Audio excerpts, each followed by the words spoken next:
In swimming lessons, it's all controlled, it's clear, it's marked out on the bottom of the water. The lighting has to be good for the lifeguards so they can see any Yep. corners. It is lifeguarded. So it's such, and the teacher's present, and then the adults sat poolside generally. But then when you let them out into the real world, they don't understand about tides. They don't understand about the movement of water. They don't understand how to check to see whether or not I can jump here or jump or not. We can only try and replicate that within swimming lessons by doing risky play. So doing loads of games of where you're making the water really, really rocky and it's really wavy, or they're jumping off floats and they're rolling and moving and flapping themselves around and playing quite rough and tumble type of games of where if one of their mates pulls them down and under, how do they get out of it? And because swimming lessons aren't conducted like this, it's like, right, little Johnny, you're going off first, then next person's going off, and they go in lines, and you're following the person in front of you, and whatever the teacher tells you to do, you're going to do. You Yep. can't have that flexibility or freedom to explore. Or What is your opinion on the current state of the teaching adults to swim? Welcome to Befriending Water podcast, dedicated to bringing water safety education to people around the world. My name is Helen Hughes. I learned to swim at the age of 32 and it changed my life. I'm now on a journey to become a swimming instructor and a lifeguard. My guest today is an experienced swimming teacher, an author and entrepreneur, Helen Hughes. Helen will share with us her views on the current state of swimming teaching in the UK. We'll talk about parents' involvement in teaching their kids to swim. We'll also touch on innovative teaching methods and approaches in different age groups, including adults. By the end, I'm also going to ask Helen about some practical advice for me before I gain my swimming teacher qualification and begin giving lessons. All that and much more in this episode. So get ready to dive deep, relax, and enjoy. Hi, I'm Helen Hughes, and I'm the owner of Mini Water Adventurers, and I have been a swimming teacher for 30 years, just over, and I've been a business owner for 20 years. I am an author. I've written 3 books plus a swimming teacher's planner guide, and I also offer a resource guide on Facebook with swimming teachers that are international, and I'm also the creator of the Orca swim trainer, which is a learn to swim flotation device for children aged 2 to 6, 7 years old. Lovely. Helen, I'm super excited to talk to you. I've been waiting for this day for a while now, because since we first spoke. And when you just described all the things that you do, I cannot believe how lucky I am, because I originally wanted to reach out to a swimming instructor that is active and working. Instead, what I got is actually someone who's really experienced and does way more than just being a swimming instructor, but you also have your school and you do all these resources for other swimming instructors. Yes. So it's going to be way more than just talking about swimming instruction in general or lessons with Yes. children.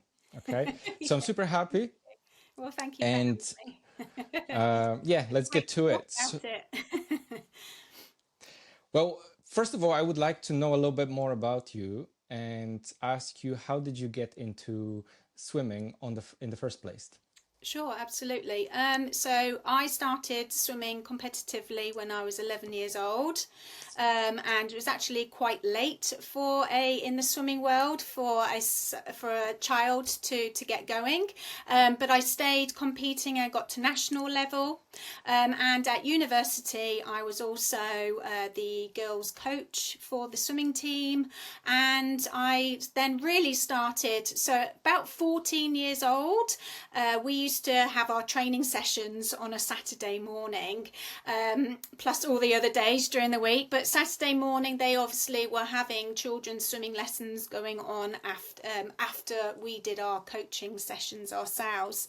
And I was asked to actually take part or help out one of those sessions for the children's lessons.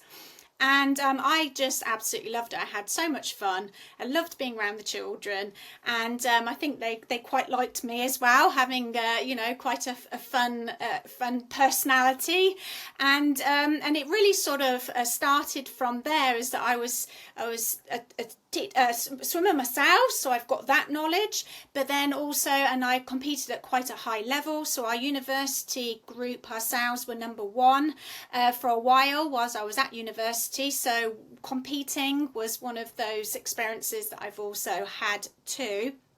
And it really sort of stuck. It's within my blood, if you like, to be stay within the swimming or the aquatic world. But I'm also a qualified school teacher as well. So I actually taught sports science. I was a sports science lecturer for 6 years, and also a PE teacher. So sport and movement and working with children has always been something that I've always gravitated towards, and I've stayed that way. I would probably say that my love for teaching youngsters came a little bit further on down the line. When I was at a local swim school, I tended to gravitate towards the older swimmers that were a little bit more advanced. And then they asked me, could I cover some lessons for the parent and baby classes? And I was just like, well, this is, it's way out of my depth, pardon the pun. But I gave it a go. I was in and I was helping, and from that day, really, it was on my back of my mind thinking, oh, actually, this is really quite exciting, it's really quite fun. And so anyway, I've got really quite a long story, to be fair, because I've done so much. But in 30 years, as you can imagine, it's quite in detail. But it really sort of stemmed from that.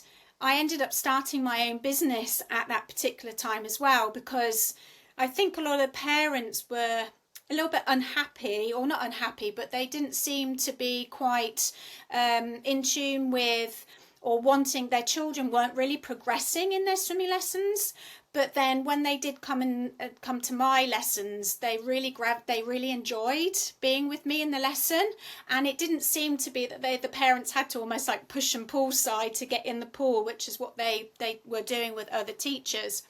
So Helen's Fishes Club it was my first business, and they asked me to do swimming lessons outside of the local leisure centre lessons. So I'd be travelling to quite wealthy people, and they had their own private pools, and it sort of started that the word spread amongst that community. So I did go in our local area, go to quite a lot of private pools. But then what happened was that we ended up moving to Florida, and my husband now, he wasn't my husband then, but we stayed and we were in Florida for 10 years. So within that time, I actually then set up Helen's Fishes Club continued, but we went stateside. And what they call it is that that I was a travelling teacher. So before I did set up my swim school, I was actually working within real estate. I was taking photos and I was staging properties, and I was also a marketing manager for a real estate agent that was quite well known in the town that I worked in. And so I got a lot of knowledge and understanding from that perspective as well. So how to take photos, how to stage, how to, to be able to, be able to capture those type of elements for my own business. But then it was also the back end to be able to try and then promote my business as well, because social media wasn't really around at that point. Facebook was just starting coming out, and it was all very much websites, wasn't really the thing to have. It was always very much word of mouth. It was doing the old traditional leaflet drops and things like that. So it was really interesting to see my business grow in that sense, because it was really quite organic. But then over the 10 years of that, how it then started becoming more online and things like that, that more and more people became aware as to who I was. And I guess I was really quite well known in my area for it, because I would go to a number of different events. I also, the place that we're in is called Vero Beach in Florida, so we're on the East Coast. It's quite an affluent area.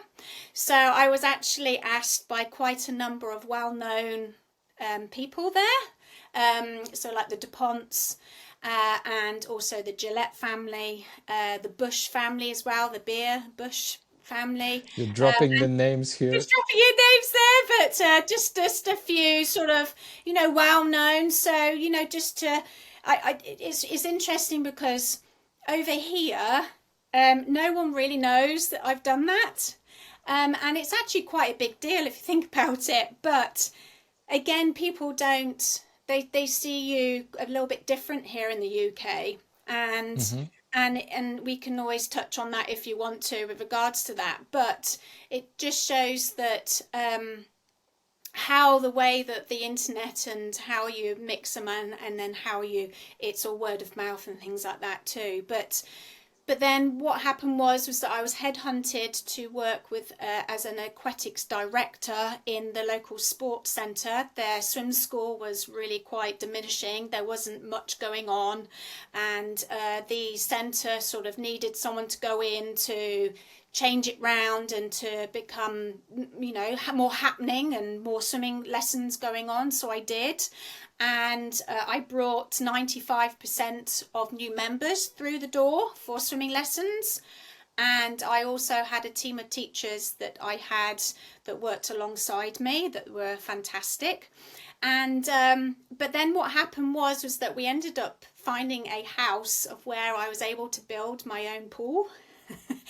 And as you do, and it was an amazing experience because we were able to design the pool as to how I would want it for swimming lessons. So that was an interesting process in itself too. So I was an aquatics director there, but I was also continuing with my own business, Helen Fisher's Club, still at that time.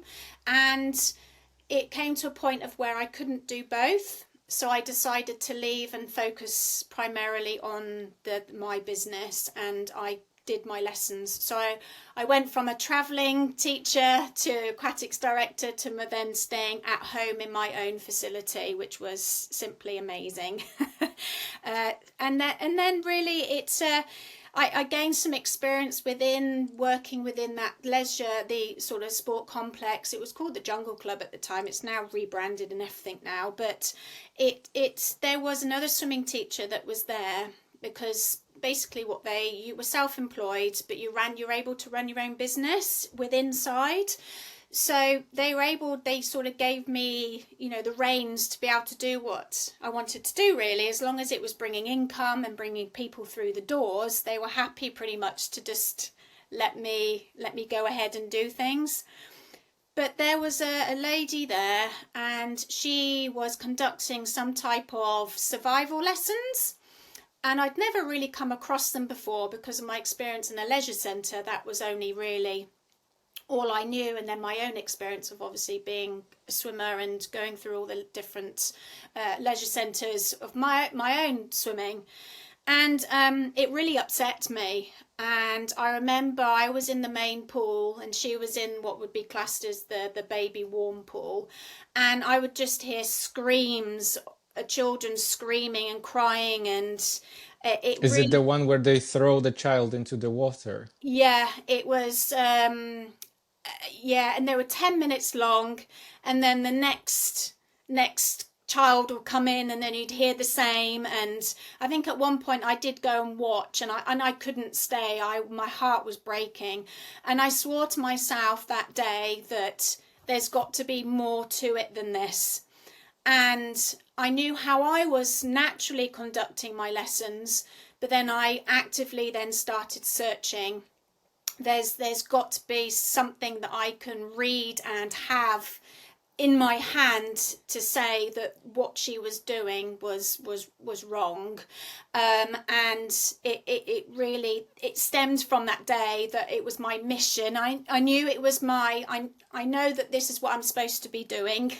And this is my purpose in life to do. But that really sort of solidified that this is something I needed to do for the rest of my life.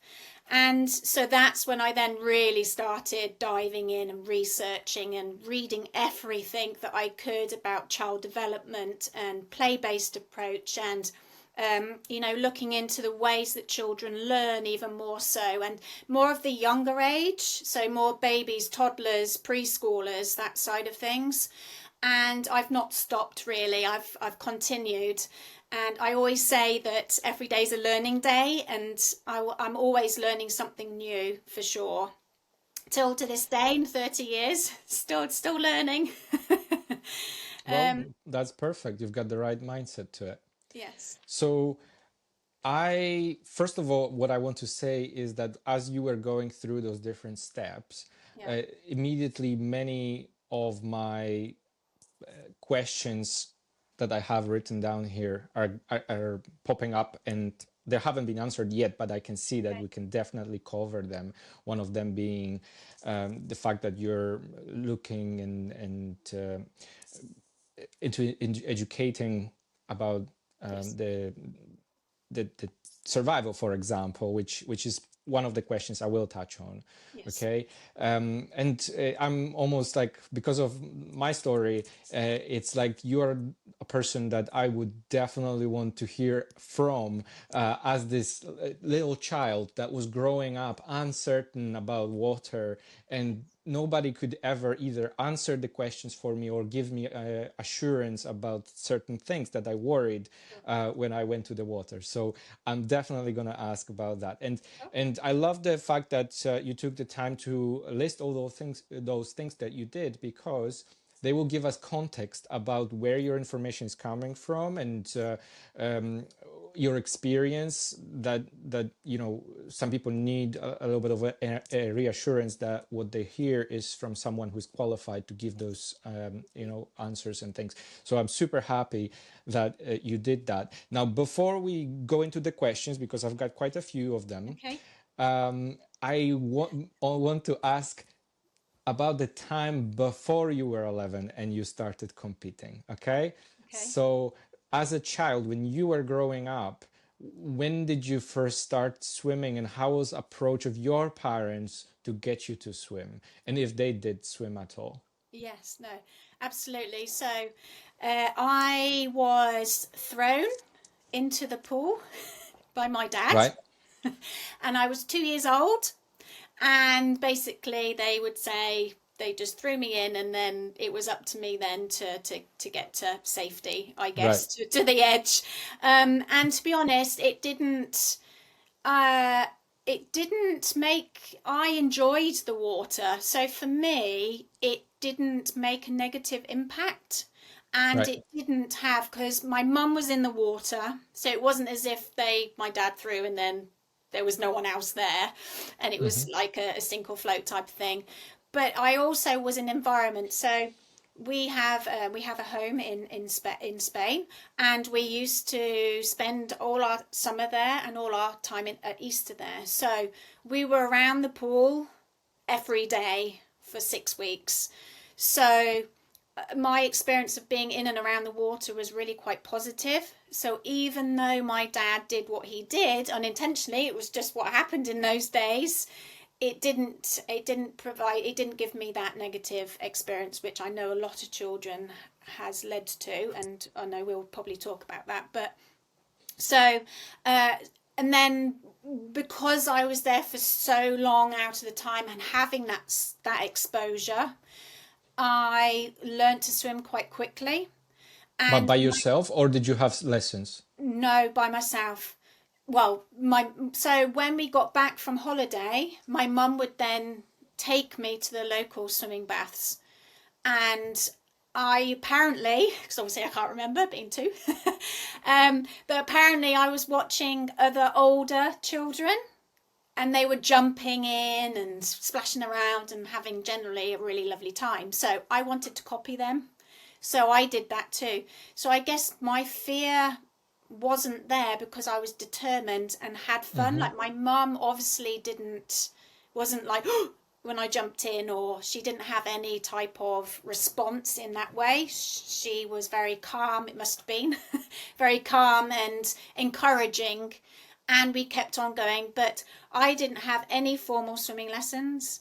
And I was only invited, and I only went to our local swim team because one of my friends at the time was in the swimming club, and she said, "Why don't you come along and watch?" So I was like, okay.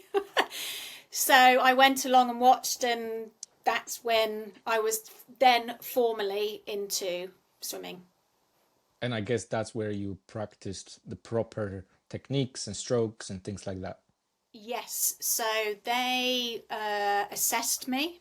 So you would go and have an assessment, and the only stroke that I struggled with was butterfly. I actually did a breaststroke leg instead of a butterfly kick, and but they said for somebody that's never had any formal swimming lessons, this is really quite great. So I think I was a natural born swimmer anyway.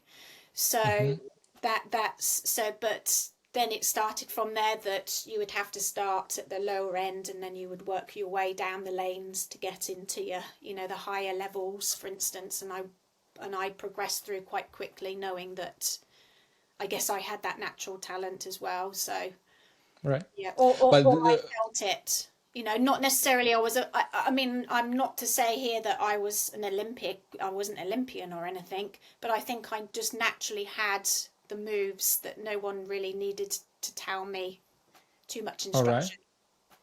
Now, what I've noticed is that sometimes at that stage, when the kid joins the swimming team and starts getting really good, some parents overdo it and they start Yes. pushing harder, that kid harder than they actually want. And I wonder whether you had the desire to keep going and become a competitive swimmer, or you were maybe pushed a little bit, or what do you think about that kind of scenario where you have parents being overly ambitious? And I will be making actually a video about a kid that basically is just like as soon as they start swimming, the parents think he is the one and it's going to be the new Oh, Michael it's gonna be the Phelps. next, Adam Peaty or whatever, yeah. Yeah, yeah, yeah. Yeah, so I guess I was really quite lucky in the sense that my mum and dad were really encouraging. They didn't push me. I think because I already had that natural drive and I wanted to do it. I enjoyed going. I loved my friends that were there. I loved going to competitions. It was weekends or visiting different pools, and you probably wouldn't say I was a competitive person, um, in the sense that some can come across as being really quite arrogant. I wasn't, but I was secretly, I secretly was able to self motivate myself. So if I didn't feel really in the mood, I would still make myself do it. So it came from myself a little bit more so. But then I had the backing of my parents to say that if I wasn't feeling it, then they were like, "No, come on, let's go. You'll feel much better when you get there," and so forth.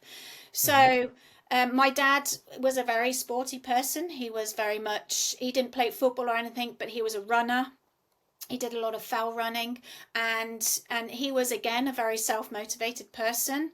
So I think that sort of rubbed off onto me. And within the swimming world, it's like a lifestyle. You go, like I went before school, sometimes I went after school as well. It takes up all your weekend if you're going and competing. So I can understand from a parental side of point of view as well, is that you're paying extortionate amounts of money You know, you pay for all the equipment to have. You have the most up-to-date swimwear because you want to go faster. And, you know, it was back in the day of where all these new swimming costumes were designs that would make you go faster in the water. So that was the thing to have, and they cost quite a lot of money in those days. And I think if the parent was really, they're really competitive in themselves, I think it then is relayed onto the child. So it might be that the child isn't necessarily a natural at it, but the parent, again, like you were saying, is just like, no, they are, you know, they've got to be, I want them to be. And I don't think it's as much within the swimming world, because it's not a case of, oh, I want my son to be the best footballer because they're going to earn millions of pounds.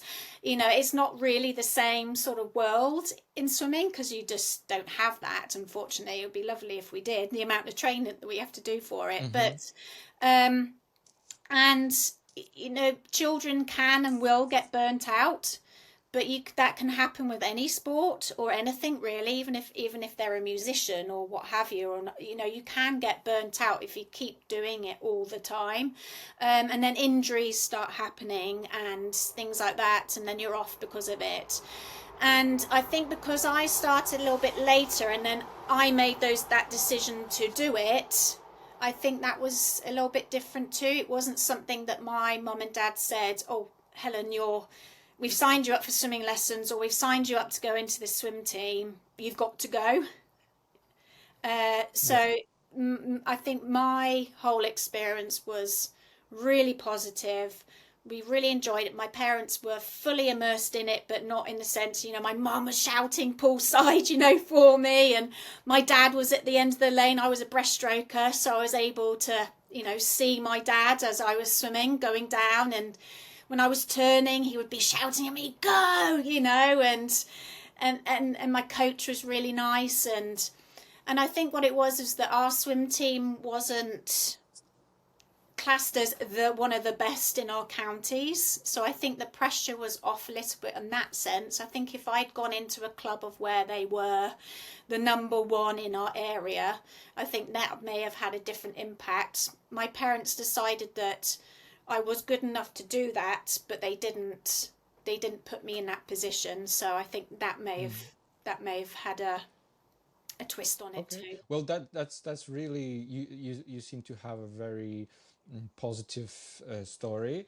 What I was wondering sometimes is about people who they give quite a lot to swimming and competitions, and their parents also invest all that money and everything, and then I don't know, because this is just a theory that I have, but some of them probably start hating swimming if they burn out, and they will almost, especially let's say someone who was competing towards a massive event or something, maybe they didn't win, or they decided that the whole thing is not for them, they might start hating what they did, and then have a negative impact on the perception of swimming. Yes. If that makes sense. Yes, absolutely. Yeah, and I think because you're there, potentially you could be there every day, and some clubs will say you have to be here a minimum amount of days, otherwise you're not in the squad. And it is consuming because you're there I had a 2-hour training session, and that was in the pool. And when we were at university, we would then have land training on top of pool training. So, you know, then you had your stretches, and, you know, so it's not just an hour's session in the pool. I mean, you would literally be doing hundreds and hundreds of meters every lesson. I mean, our warm-up, my husband, I always is gobsmacked when I say, is that we would do 1,000 meters just for a warm-up. He was like, "What? I do that in a session when I'm just on my own." Not even that. And that was our warm-up. You know, it was intense. And I mean, I have my views on that now.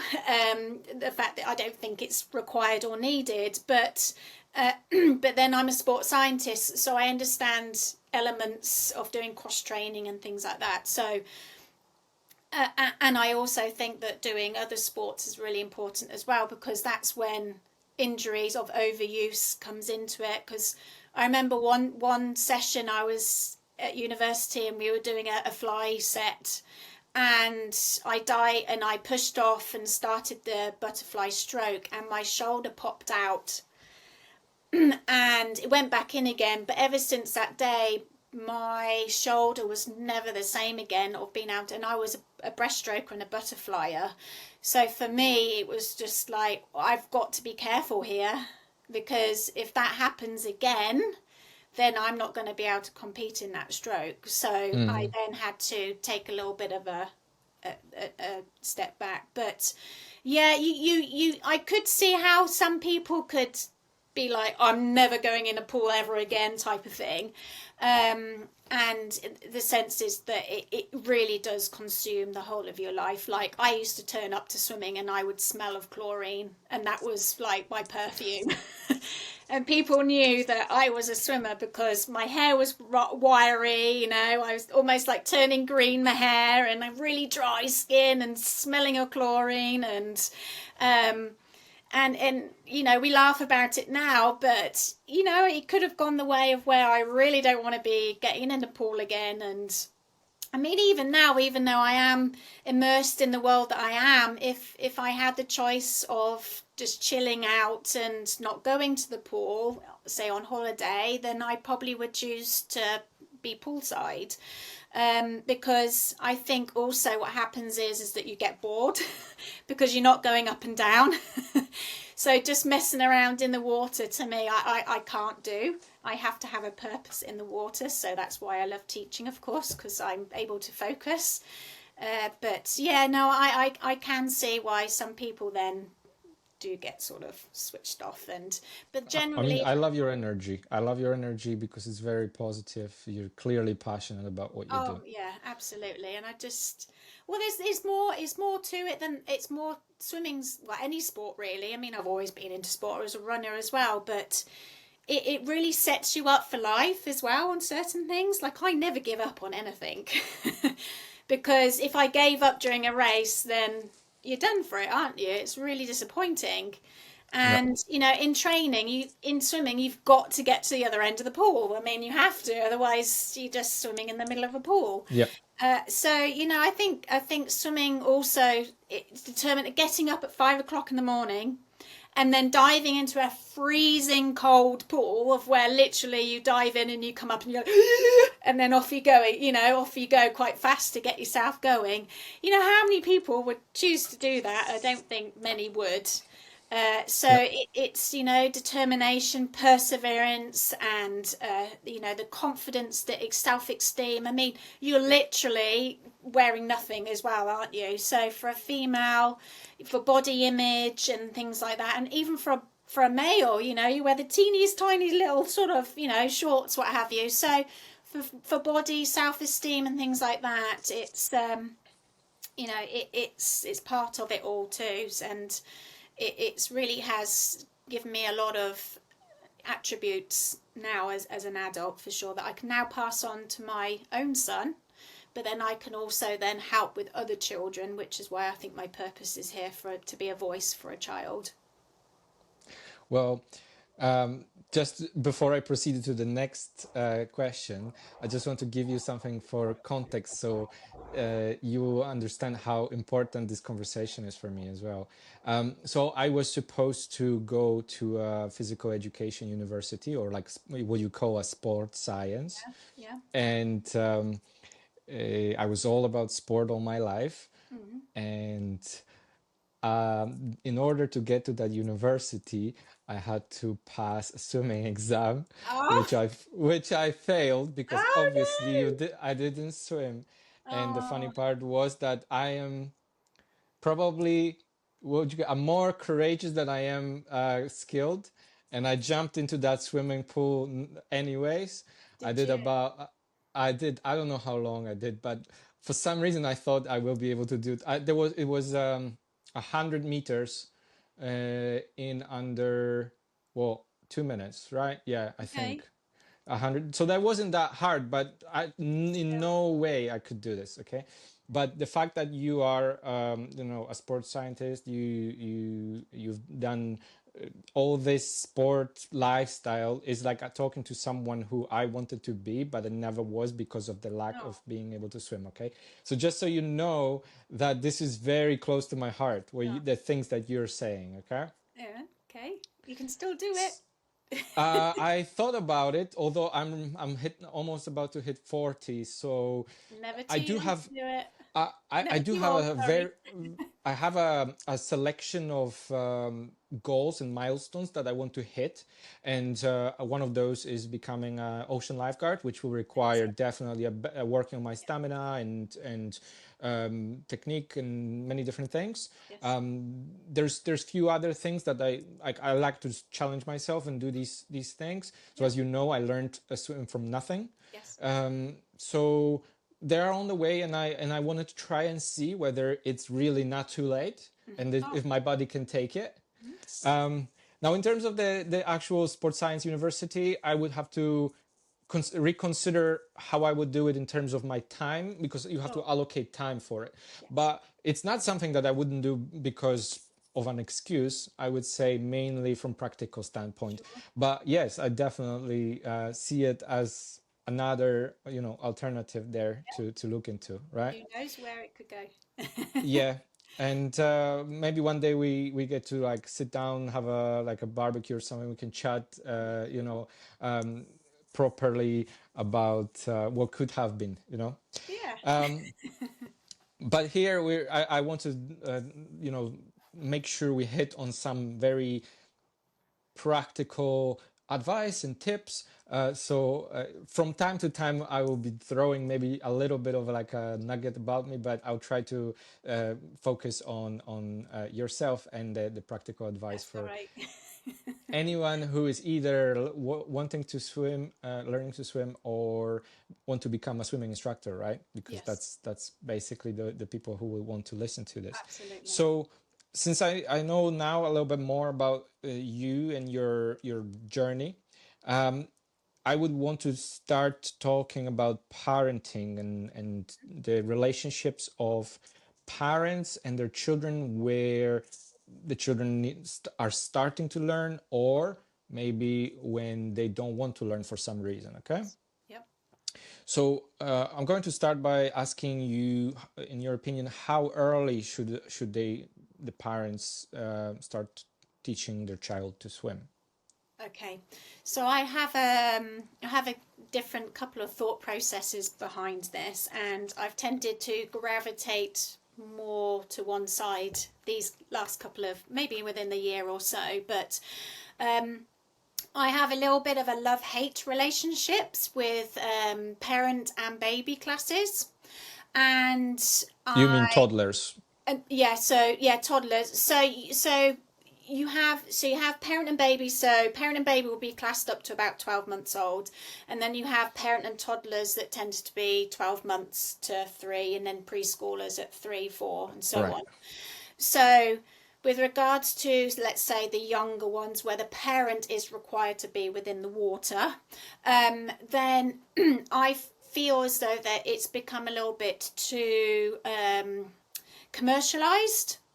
So that's why I say I've come to a little bit of a love-hate relationship. So I feel that parents have now been stripped of feeling confident to teach their own children, because I do feel as though they do have the skills to be able to do that, because as a child is going through their learn to swim process, it's nice to hear and have someone there with you to guide you, because you feel as though you may be doing something wrong, but I don't think a parent is doing it wrong. I think it's just been that perception that's now being portrayed. And I feel as though so what happens is that when a young child comes to you in your swimming lessons, they go through so much of a developmental process and development through the time that they have. And what then occurs is that it's almost like starting again with them.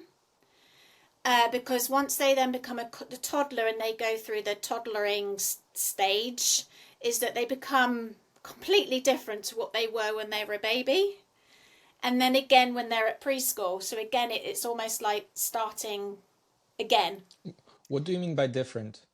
So what happens? So with a baby, you can pretty much do anything that you want to with them when it's a nice positive experience with them. So if they're comfortable in the water and you're doing a submersion or pouring water on their heads or something, because they innately love the water, because of course they've been in the womb and water, it's like second nature for them. It's more natural to be in the water than it is to be on land, because they can move in water naturally, whereas on land it's just a bit awkward for them. So you go from where, if they're in that trusted and feel safe relationship with the key person that they're in the water with, it tends to be a really nice experience, unless they've been forced to do something, which this is a whole another topic, other thing as well, entity. But then it's different in toddlers, because what happens is that they feel invincible. They are really, because they're walking, they're running, and they're full blown, they're into everything, they're curious, they want to explore everything. That is also transferable in the water. But because we're adding water, the restrictions are so much that they don't like it. Hence why I've also designed my Orca, but obviously we'll go into that a little bit later. But so so a child in that essence feels restrained, so they can't naturally do what their body's naturally telling them what to do. So that's what I mean by it's almost like starting again, because even though they've done maybe what they have done as a baby, they might not want to do it when they've going through those toddler stages, because it also determines of how they've conducted and how the parent has been taught as well, because we're educating the parent at the same time, is how and what the experience that they've had. Because if they start getting that negative experience, even though they're naturally okay in the water at that point, if they are then started to be forced and submerged and do things that they don't want to do, then that will then start having a domino effect when they're a toddler. That's when the fear starts setting in. That's when they start, because they are wanting to do whatever they want to do. They're so independent. They're building themselves as a little person, and they will put their foot down. They're very stubborn, very egocentric, and that's just who they are. They're just testing their boundaries. So then as you're going through that process, it's almost then trying to provide them a different approach, and the way that you speak to them and the way that you are as a teacher changes, in the sense that you have to be more patient. You have to have more strategies up your sleeve. You have to have a bigger toolkit. And you literally have to think on your feet, because no one lesson is going to be the same. And it could be that one week little Johnny's doing one thing and he's doing it brilliantly, and then next week he's determined, nope, not doing that. And it's having those skills and that understanding that it's okay that little Johnny is feeling that way, or it could be loads of different things, but that's a whole other topic. But that's why a teacher really needs to have this skill set. So when there are swimming teachers that are young, I mean, I was there once myself, so I totally have been there. But when you've got that experience of being in the water and being around as many children as possible, your teacher toolkit really does become, overfilling, and it's interesting. And then when you go into preschoolers, then it's even, it's even more different. It's my favourite. I absolutely love that age group. And so they start, which age they start, the preschoolers? So preschoolers is around 3 years old. 3 years so old, they start school, they'll be starting preschool here in the UK at 3 and till 4, and then they start school at 5. So you tend to sort of roll with what the schools do, because then you've obviously got to contend them with school swimming, so which is another thing. It's a nightmare. Yeah, I was going to ask you about later about the school swimming as well. But I mean, if someone asked me, when would you advise somebody, if you're a parent, when to start swimming, I would say that not that you would be wasting your money, but I would generally start teaching or going to formal swimming lessons when your child is preschool. And the Right. reason why I say that is that a child just needs to explore and play for as long as possible in the water. And what's happening, I feel, is that the programs are forced onto a child and the parent feels as though they're doing the right thing, but they're actually, not all children, but it's having more of a detrimental effect than it is positive. And I feel that that's a reflection then on, unfortunately, drowning rates and things like that. I Well, think. if they are forcing the programs, what do you think? Because obviously the kid doesn't want to do something, and what do you think in that case? That what's the reason why that kid doesn't want to do something? Let's say something that is in the program that every other kid does, but maybe this one doesn't. So you've got two reasons why a child would be holding on or having a tizzy fit, basically, of not wanting to go Mm-hmm. swimming lessons. Either they're fearful or they're Mm-hmm. bored and they Right. don't want to do it. And that means that they either need to get over their anxiety, so what is the teacher doing in order to help that child, or how are they conducting the lessons? Because if they're conducting lessons that are the same day, week in, week out, and they're just doing drills after drill after drill, even at such a young age, then a child will not want to do it. It's plain and simple. They just don't understand that way of thinking. Mm-hmm. And that's why researching how a child learns rather than what they're learning is more important. Because I talk about a lot of the more a child moves in the water, the more they're learning. And I feel as though they are now being restricted on how much flexibility that a child has in the water of learning, because it's still very much, no, we're doing this now we're moving on to this, and no, you're not doing that, we're doing this, and oh, you're not listening to me, so you can sit out and wait wait. And it's just become very much too structured and too adult led, as opposed to the teacher thinking, well, how can I be in service to this child? Because Mm-hmm. you don't really go into teaching and being with children if you don't like children. It just doesn't make any sense, does it? Yeah. But if you do watch some teachers, then you would actually think that they really didn't want to be there, which I is a can shame, totally really. see this. I can totally see this. Yeah. And maybe this is their only option because they don't have any other skills, and that's how they make money, the only way they can make Yeah. money.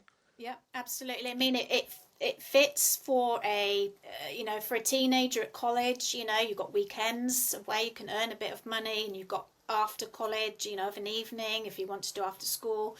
And the money in hindsight is actually, there's not many places that you go and get 25, 35 pound an hour rate. Because you could be doing a shift of 3 hours and be getting paid more than you would be doing working in retail for a full Yeah. day.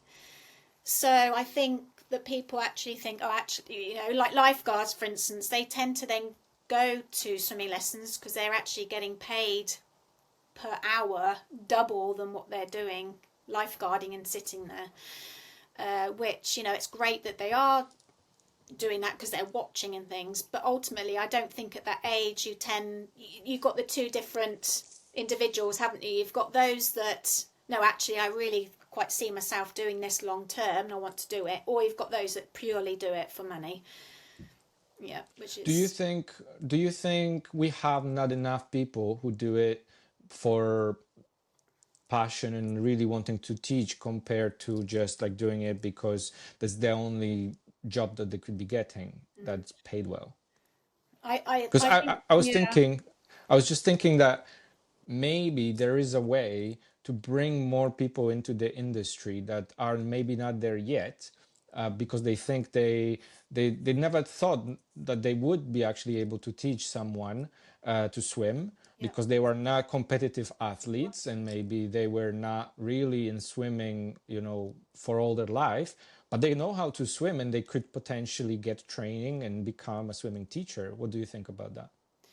So, I mean, so I obviously had experience of that. I was a swimmer myself, so I already got that. So I can't really understand the mindset of somebody that hasn't had that sort of way of process of journey.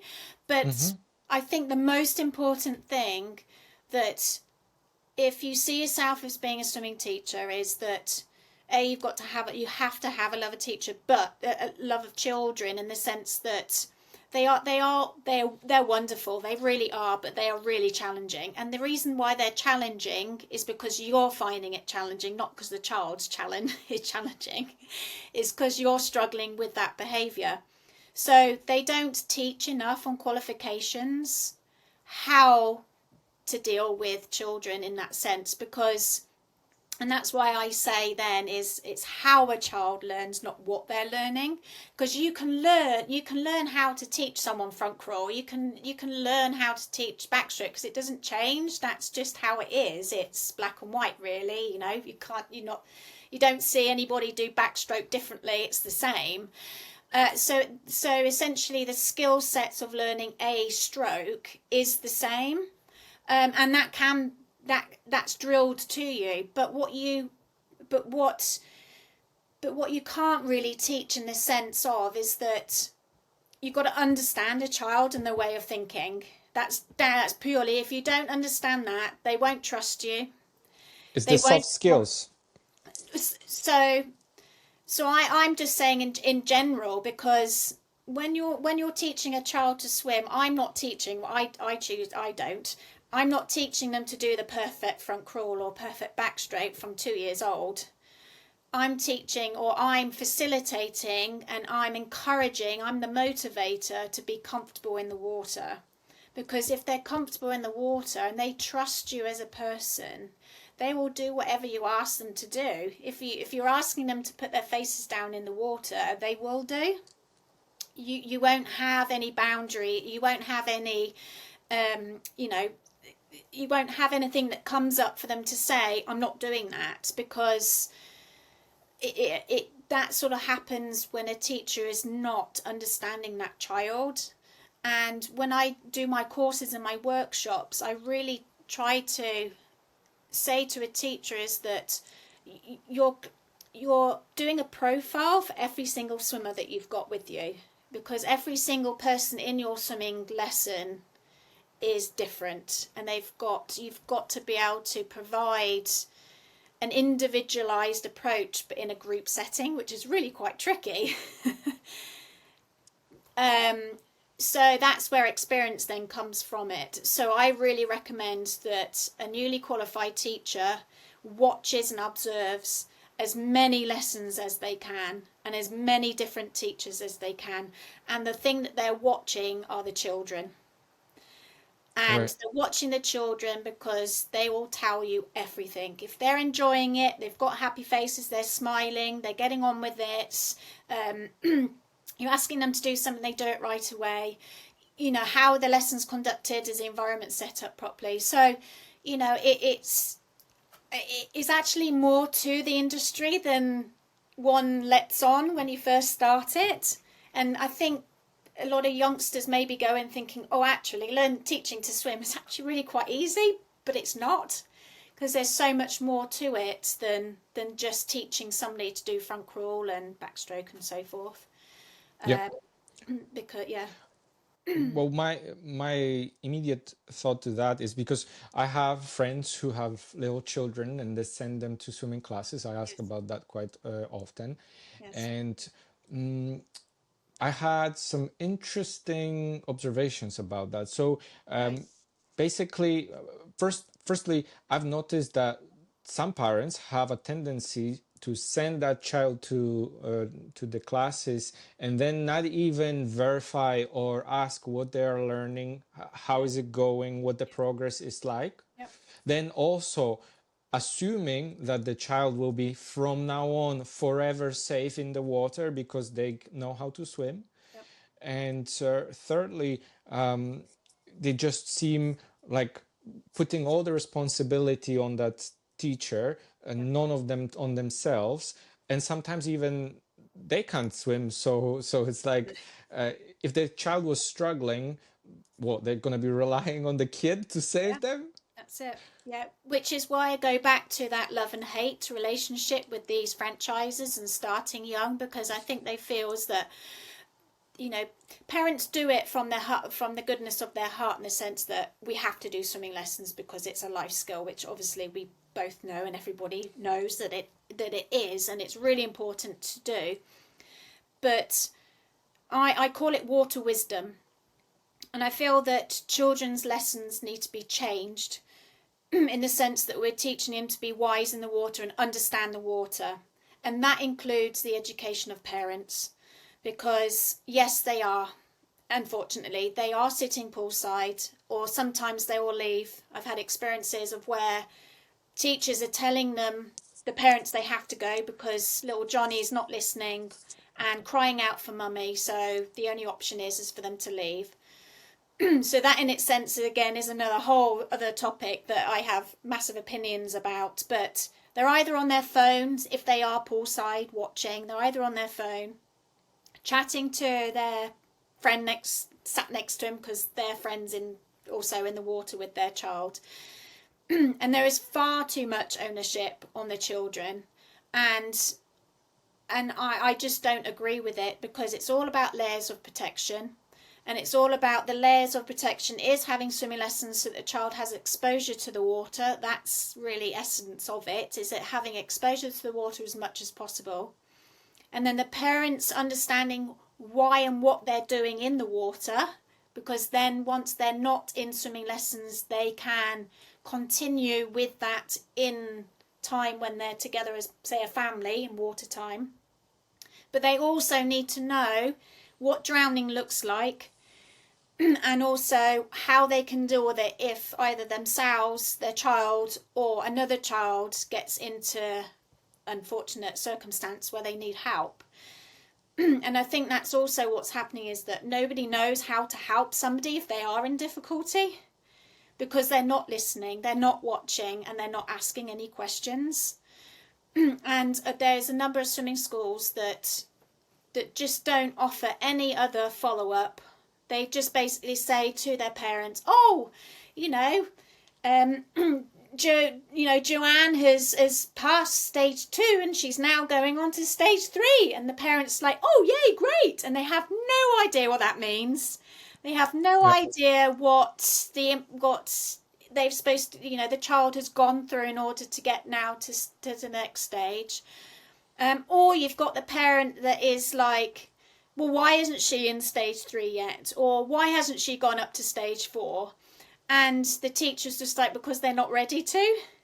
And it gets to a point of where, well, her friend's now moved up, so therefore my daughter or son must be ready to be moved up. And they just don't have that understanding because they're not watching. Mm-hmm. And also it's the responsibility of the swim schools and leisure centres to provide education. And it's that have information on your website, or provide them with newsletters or leaflets about, we have awareness weeks, we have drowning prevention week, we have water safety, learn to swim week. There's plenty of opportunities to be able to provide this information. And it's really quite sad, to be honest, because now in America that they're out of school, and they have been for a couple of weeks now already. We've got reports coming through that these summer camps have ended up in tragedies, and it just shouldn't be the case. We know, don't we? Everybody knows. When you're adding water into the mix, it's one thing can happen. It literally is life or death situation. So it's not like football where you miss a ball and you fall on the ground, or So I've got a very specific question relating to that. To give you a context, I have another friend who just sent their child to learn to swim. And when we were talking about being afraid of water, having water anxiety, she specifically requested that I do not mention the word scared in front of her child. Okay. And it's like basically overprotection from, when you kind of cozy up, make the world more, softer for that child than it actually is. And so there's a alternative scenario to this, which is, for example, my mom's approach was, she was so paranoid and so overprotective, telling me about the dangers of water, that I ended up being really terrified Right. of the, which in hindsight now, I think it's truly justified, the anxiety, because the water can be really dangerous and can really hurt a person. You can drown, you can have all kinds of scenarios that are freak accidents, and you end up hurt. Yep. So I think she was in her right to warn me as a mother, Yep. but at the same time, like, making me aware of those. So my question to you is where that balance lies between freaking your child out of being like, oh my God, be careful, be careful. Look, I'm almost 40 years old, and my mother, we've been on holidays literally 1 year ago together, Yeah. okay? And when I went to jump to the water, she was like, be careful, watch out, watch what you do. Like, Amazing. did you check how deep it is? And I appreciate that it comes from love, Yes. and it's very justified because Yes. it can be really dangerous. But Yes. what is the balance between, being giving that education about what's possible that can go bad, and then the other side is like, oh, don't worry about it, just like everything will be fine, don't even consider the word scared, you know what I mean? Absolutely. Okay, so there's a couple of different ways that you can approach this, and I've worked literally with hundreds of children that are petrified, hundreds of children that are just full blazing, I'm jumping in, whatever afterwards, and I've also worked with hundreds of adults that have had those extremes too. So that's why I then call it water wisdom too, is that it's educating the child too, in the sense of that it's love over fear. And I think because the amount of fear that's been put on a child, of the sense you've got to have swimming lessons, otherwise you could drown, or you've got to have swimming lessons, otherwise this implication is going to happen, and it's extracting the fact is that you can still love water but be aware of the consequences and the hazards and the risks that can be happened with water. But it's understanding that when you are in the water, and different ways of you moving your body, and how, if I jump in the water, how do I get back to safety? So adding in safety skills. So it's it's a case of understanding you as an individual, who I am as a person, how I am with myself in the water, and how the water is in itself too. So it's those three elements that really need to be taught about, because it's okay for a child to be scared, and it's nice to say to them, I understand that you are scared, and I can really feel that you are scared with this, but we're going to work through this together, and I'm going to help you overcome that fear of the water, and we're going to do it in a slow way, and we're going to work together in the sense of that you're going to be doing it progressively with them. And that's why I talk then about the trust element, is that you don't want to trick the child, because if you're tricking the child, then again they're just not going to see that you can be trusted, so they'll be very wary as to what you're going to be doing with them. So a case of, I've seen this guy that is in America, and he teaches, and he's always now online, he TikToks, he does lives, he does all this, that and the other, and people think he's absolutely amazing, but he tricks a child. He will say to them, it's okay, I've got you, I won't let anything happen to you, but then all of a sudden he will let go of them, or he will push them towards the wall, and then they have to fumble for the wall to find safety. Now, to me, that's tricking the child, because they're entrusting him to say. So that's where the fear comes from it as well. And then talking to a child at their level and being understanding is where they then feel heard and that you're listening to them, as opposed to saying, oh, don't be silly, you've got nothing to worry about, why are you scared, why are you being so silly being scared, there's no, and I think again that devalues who they are and what they're feeling, because if they are feeling scared, they're feeling scared, but we're Yes. going to overcome that with you.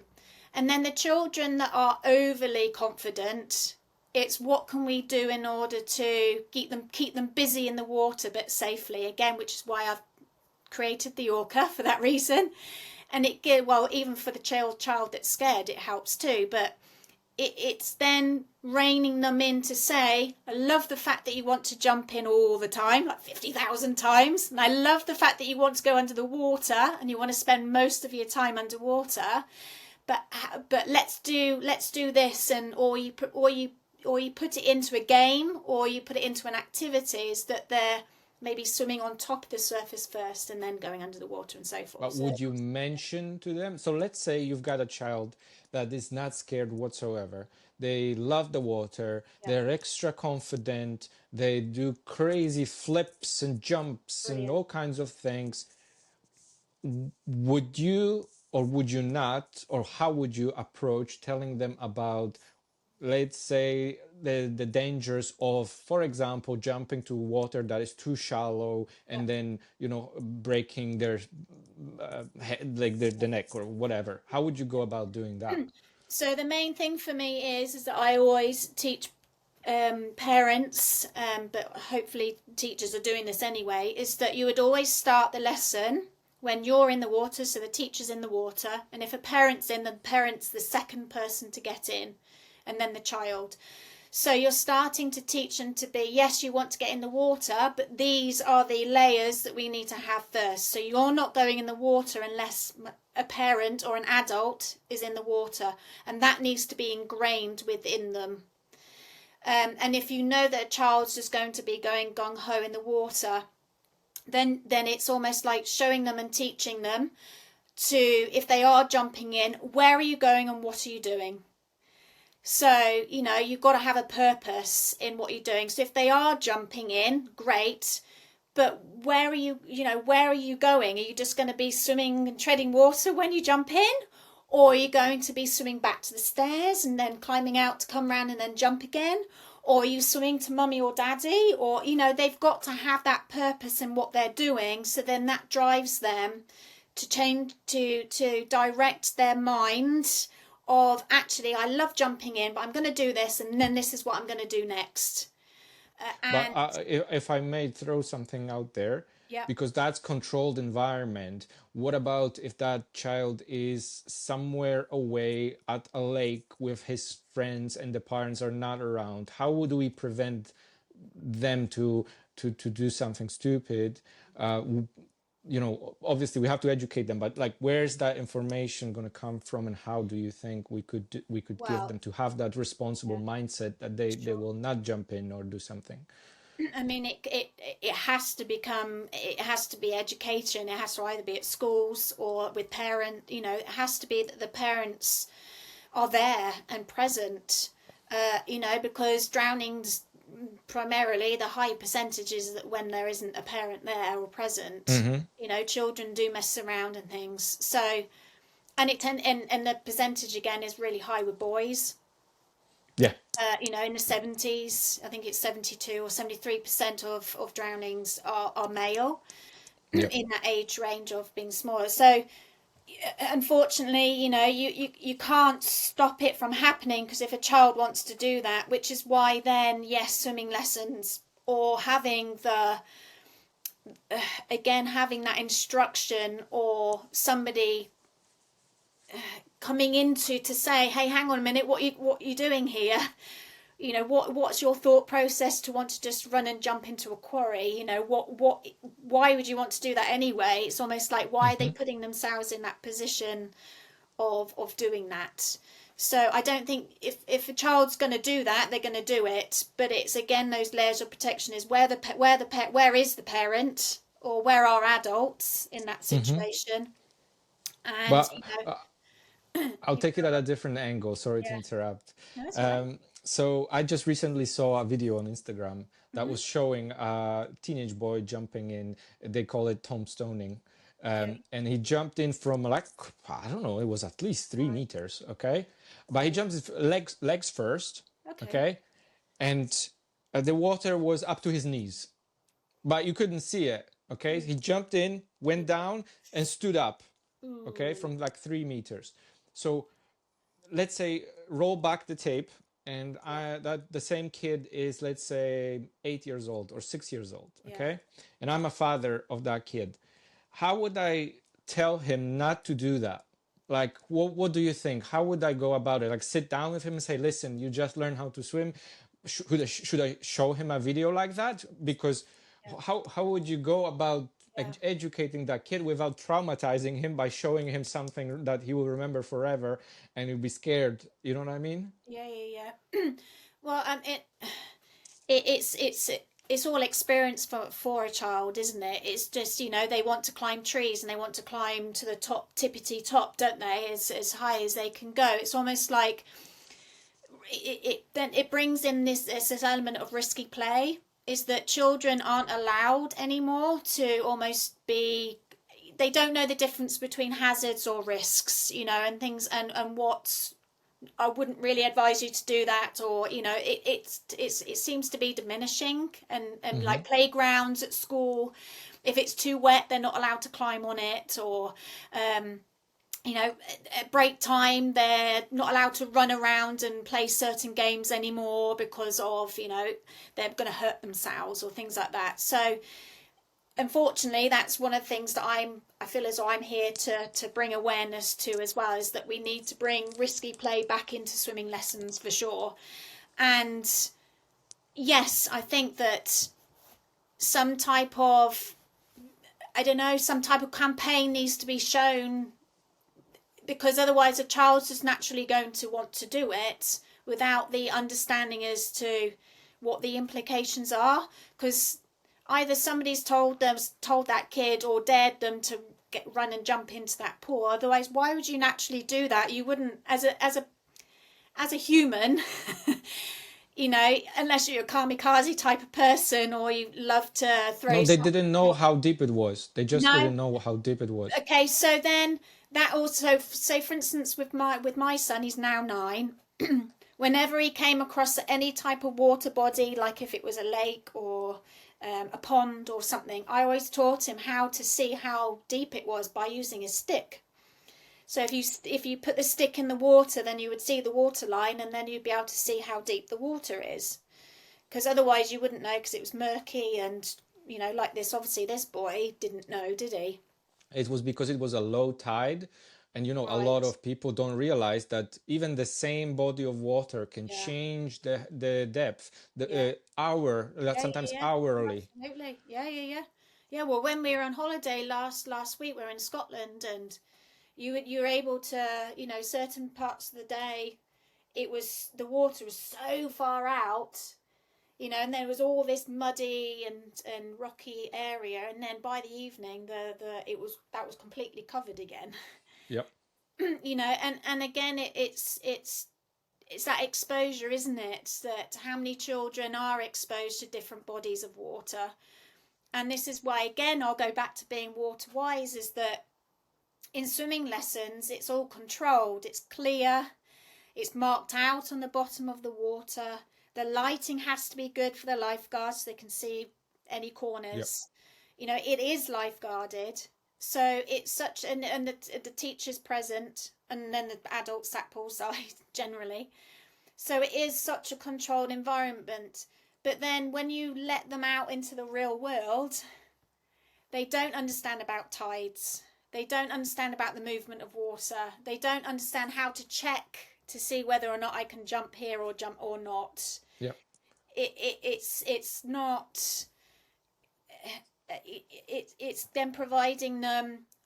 We can only try and replicate that within swimming lessons by doing risky play. So doing loads of games of where you're making the water really, really rocky and it's really wavy, or they're jumping off floats and they're rolling and moving and flapping themselves around and playing quite rough and tumble type of games of where if one of their mates pulls them down and under, how do they get out of it? And because swimming lessons aren't conducted like this, it's like, right, little Johnny, you're going off first, then next person's going off, and they go in lines, and you're following the person in front of you, and whatever the teacher tells you to do, you're going to do. You can't have that flexibility or freedom to explore. Or so it's a whole combination of that. Schools don't do it either. Because funnily enough, years ago, just after COVID actually, we had in town our local fire service, and they do like an open day, and my husband and my son ended up going, and they offered like a free, they came to your house and they come and test all your bits and bobs in your house, what have you. So anyway, I was intrigued to ask, as the fire service, because we live by a canal, and there's a couple of schools that are situated next to the canal, and we've got a river as well, fast flowing river, really quite deep. They said, do you go out to the schools and do any type of campaigns with regards to different types of bodies of water? And they said, oh, we used to before COVID, but we don't anymore.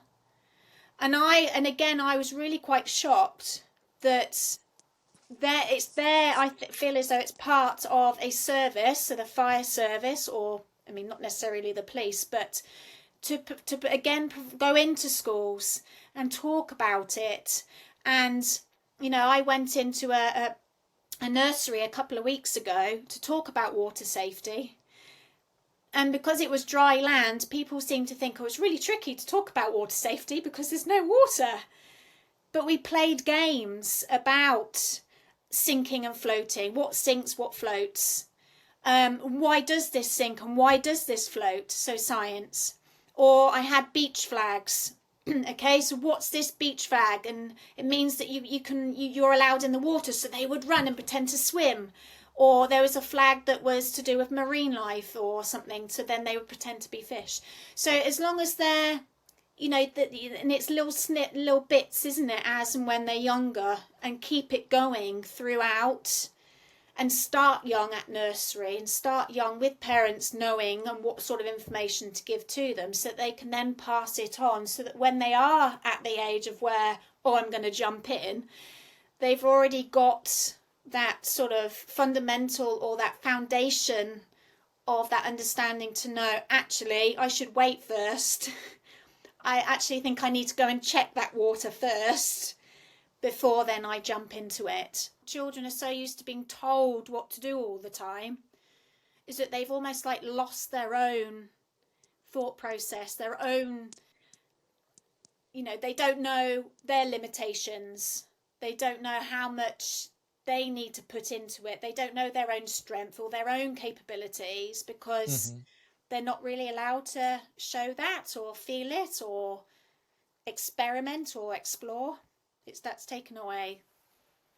It looks to me like there's a lot of room for innovation. And like, Massively. for example, I think the education part, like you just said about the games and like talking about it and having, I think what do you do, on YouTube, there's going to be some space there that we can definitely, because a lot of kids are on YouTube, and you can reach them this way. So I think that could be an interesting, innovative way to do that. I was going to say, I attempted to do a water safety video on YouTube for children, and I had my son watch it, and he was like, oh, mummy, this is quite good. But, just like cartoons and it being child friendly, and the way you talk about it, and the way that it's also like having characters, but having real people too, because they tend to be in this world of where they've got the games that they're playing, Minecraft, Fortnite, Roblox, and it's more so boys that are on this, but they feel that they come across that they're being invincible. Like, well, if I get shot in the game, I'm just going to come back again. Yep. And it's almost like they're still in that stage of where their imagination's still there, but then the sense of reality is almost, they're not quite in the sense that, well, if I get shot, I'm going to die type of thing. They're still in that world of where they're in between the imaginative world to the real life world. And I think that's what happens out in real life, is that they don't understand that, okay, once you do that, there is going to be an implication, and it could be severe. Yes. You know, because you see people on bikes. I saw a kid the other day on a bike, no lights, no protective sort of fluorescent type of clothing, it was all in black, didn't think about putting light clothing on. No bike lane, and he was on his phone. He was watching his phone with earplugs in. Now, come on, I mean, that in itself is just, he thought he was invincible, you know, because if he turned wrong, or he was, you know, there was a stone on the road, or a cat ran out, or anything, or a car pulled out in front of him, that would be terrible. And I think that's unfortunately what the world's, you know, what's happening now in a child's world, is that they just feel that they just don't think, because A, they're not allowed the space to, and B, that they just think they're invincible because they've just come back again. That's an interesting point you made. I never thought of that this way. But as I said, I think there is a chance, we got this chance to try the YouTube, like a new innovative way to reach them, and hopefully will make the difference, you know. And to help school, and it's part of the national curriculum that a child is required to have swimming lessons. Okay. And they have are they structured and like really serious, like you mentioned? It is part, so they have to conduct it just like any of the other subjects. So swimming is there, and I think there's a statistic to say that by the end of a child leaving school, primary school or middle school, because depending on because there's either 3 tiers or 2 tiers, that only 1 in 4 children know how to swim 25 meters, which is ridiculous. I mean, that should not be the case. And to me, that means that they're not properly conducting the education, and the teachers aren't qualified enough, or they know enough in order to provide the school swimming. So that is something that needs to change. Yeah, Definitely. Orca, I want to ask you about Orca and swimming floats. Okay. Swimming aids. So just to give you a fun little thing that I did, because I really liked the product. I looked at it and I liked it, and I wish something like this existed when I was a boy, because when I was a little boy, as probably many little boys, I wanted to be like my dad, or like a man, you know, a manly man. Okay. So I would not want to wear the pink or orange floaties on my arms. Okay. I was just like, I'm not wearing that. I was terrified of water. I wanted to swim, but I will not be putting those on. So I was just too embarrassed, and that was part of the reasons why I didn't learn. And so when I saw the Orca thing, I thought it was probably much nicer thing to wear as a boy, but also for girls. So if you want to tell a little bit how the idea came about, and like how does it work compared to those. There's another product that I've seen. They have these turtle shells on the back. So how does that stack up against the shell and so on? Sure. So the Orca came about basically in America. I was using a very similar system, and I really enjoyed and really found it really useful how it was working for the children. And I tried back floats, and I've never understood the whole thing about armbands, just from a sports science perspective and the dynamics of being in the water and biomechanics and all sorts. It doesn't make any sense to me to put anything around anybody's arms, so I've never used anything around the arms. But anyway, so this system I came across worked really, really well, and I was really happy with it. And however, there were a couple of things that I still was just a bit like, but there was, again, nothing else, but this was the best of the bunch of it. So I carried on with it, and I knew I wanted to use something because it enabled the child to, again, for those children that were like yourself, not very confident, it gave them a little bit of a boost. And for those children that just literally wanted to jump in the water and they didn't know what to do, again, it gave a layer of protection for them. So I was like, great, this is fantastic. So anyway, moving back to the UK, I contacted the company, and they basically said, no way, Jose, are you even going to be using our product? We're not going to send it to you. You're not big enough. We don't know who you are. And it would cost an absolute fortune for me to even buy any in myself. So I thought, right, my typical self I am. I say I'm going to do it myself. So I created it based off that, and I changed and tweaked it to what I found was more useful and more better. So a better quality product than it was, in my eyes, the original version that they used. So that what it is, I've got it here actually. I've got one anyway for a certain colour. But what it is that it's a suit, so the child actually is in it fully. So it's a full-on suit. They don't have to wear some underneath, but primarily they do, because you can take it on and off. But what's really good is that it's progressive. So there are floats in the front and there are floats in the back, not just the back. And the reason for that is that, again, sports science is that we work antagonistically. So you always work opposites and you always work together. So the bicep, tricep will always work together. You know, your gastrocnemius and your quads and your hamstrings will always work together. So there is never one time of where there is nothing working opposite to. So again, in my eyes, is that why would you have something just on the back if you don't have anything on the front? Because again, and you can see this, so that's where it differs from the turtle pack. And actually, the turtle pack are no longer in existence. They've gone now. Right. But there is the likes of the shark fin, and I think it's called the rocket pack. So the shark fin literally is a fin that goes on the back and they strap it in. And then the rocket pack basically is flatter on the back. But what happens is with that, again, if you think about it within the water, and again, the understanding of positioning of your body in the water comes into this, is that when you've got something pulling you up on the back, it forces the child in a position of where they have to compensate themselves.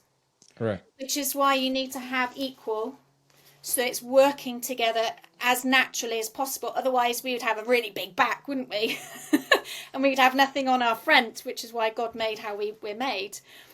So what also happens is, so if you go, what I try and explain to as a person is that, not to say that you'll probably wear heels all the time, but for a female wearing high heels, when a woman is wearing a high heels, they are literally being forced forward, but your body and your muscles have to compensate for that, so they push it back. And so you're constantly in this stressed state of your body because you're compensating for the position that you're being pushed into. And that's where this is different, because it doesn't. Right. And you'll see that when a child feels as though they're being forced forward, I call it a turtleneck. They do this with their head because they're being forced forward, but they're compensating by their head, by trying to lift their head. Because in swimming, it's a seesaw action. If my head is up, my feet is down. Yeah. If my feet are up, my head will be down. So that's why we're able to teach going down in submersions, because you're told to push your head down and your legs come up behind you like a duck. So again, that's what happens with this. So because they have equal on the front and the back, they have equal equal floats. So the amount of buoyancy they have in the water is the right amount that they need to be able to move effectively and safely, but also it gives them the amount of level that they're needing. So as and when they start being comfortable, the only time that you do this, when they're comfortable with putting their faces down in the water, because again you need to have that position face forward to be able to move, we then start taking the float pads out. So there's 9 in here, so I do have one more in the back, but you can have equal because it does come equal, but generally it does work with one a little bit more in the back. Otherwise a child will then be even more forced forward. It's the way that the body position in the water. So then you start taking out the float pads from the back, and then you take it out from the front. So what happens is that over a time, when the child increases in their endurance and strength with their core muscles, which is really important in swimming, because that enables you to lift your head to then be able to go back down again. And what I call pop-up breathing. So you need to be able to have that strength in order to do that, because what you'll end up seeing is that so many children are taught to hold their breath until they get to the side. So they're swimming as fast as they can to be able to get to the side because they're running out of breath. Mm-hmm. But the reason why I do both. I teach them to hold their breath, but also they need to do pop-up breathing. So the Orca helps them do that to be able to build their strength over a period of time, as and when they're ready, because their confidence is being built at the same time. Then the buoyancy levels are reduced, so they're actually then lowering themselves in the water, but in the correct position in the water. So what I was finding back in the day is that young children, because they didn't physically have they weren't there yet developmentally, because it's just given as a child, not developmentally there, is that they would come up for a breath, but because their legs go down underneath, they were like this for a bit, and then get their breath, and then they'd go back down again. But it was so much effort for them to get forward, and then they'd have to come up again. And then they were just doing this constantly going along. It's like us when we first learned to drive a car, isn't it? You're bunny hopping going along. And it's you just think, why would you make it hard for a child to learn this skill? You know, why would you? You try and make it as easy as possible, and such a lovely journey for them to learn this.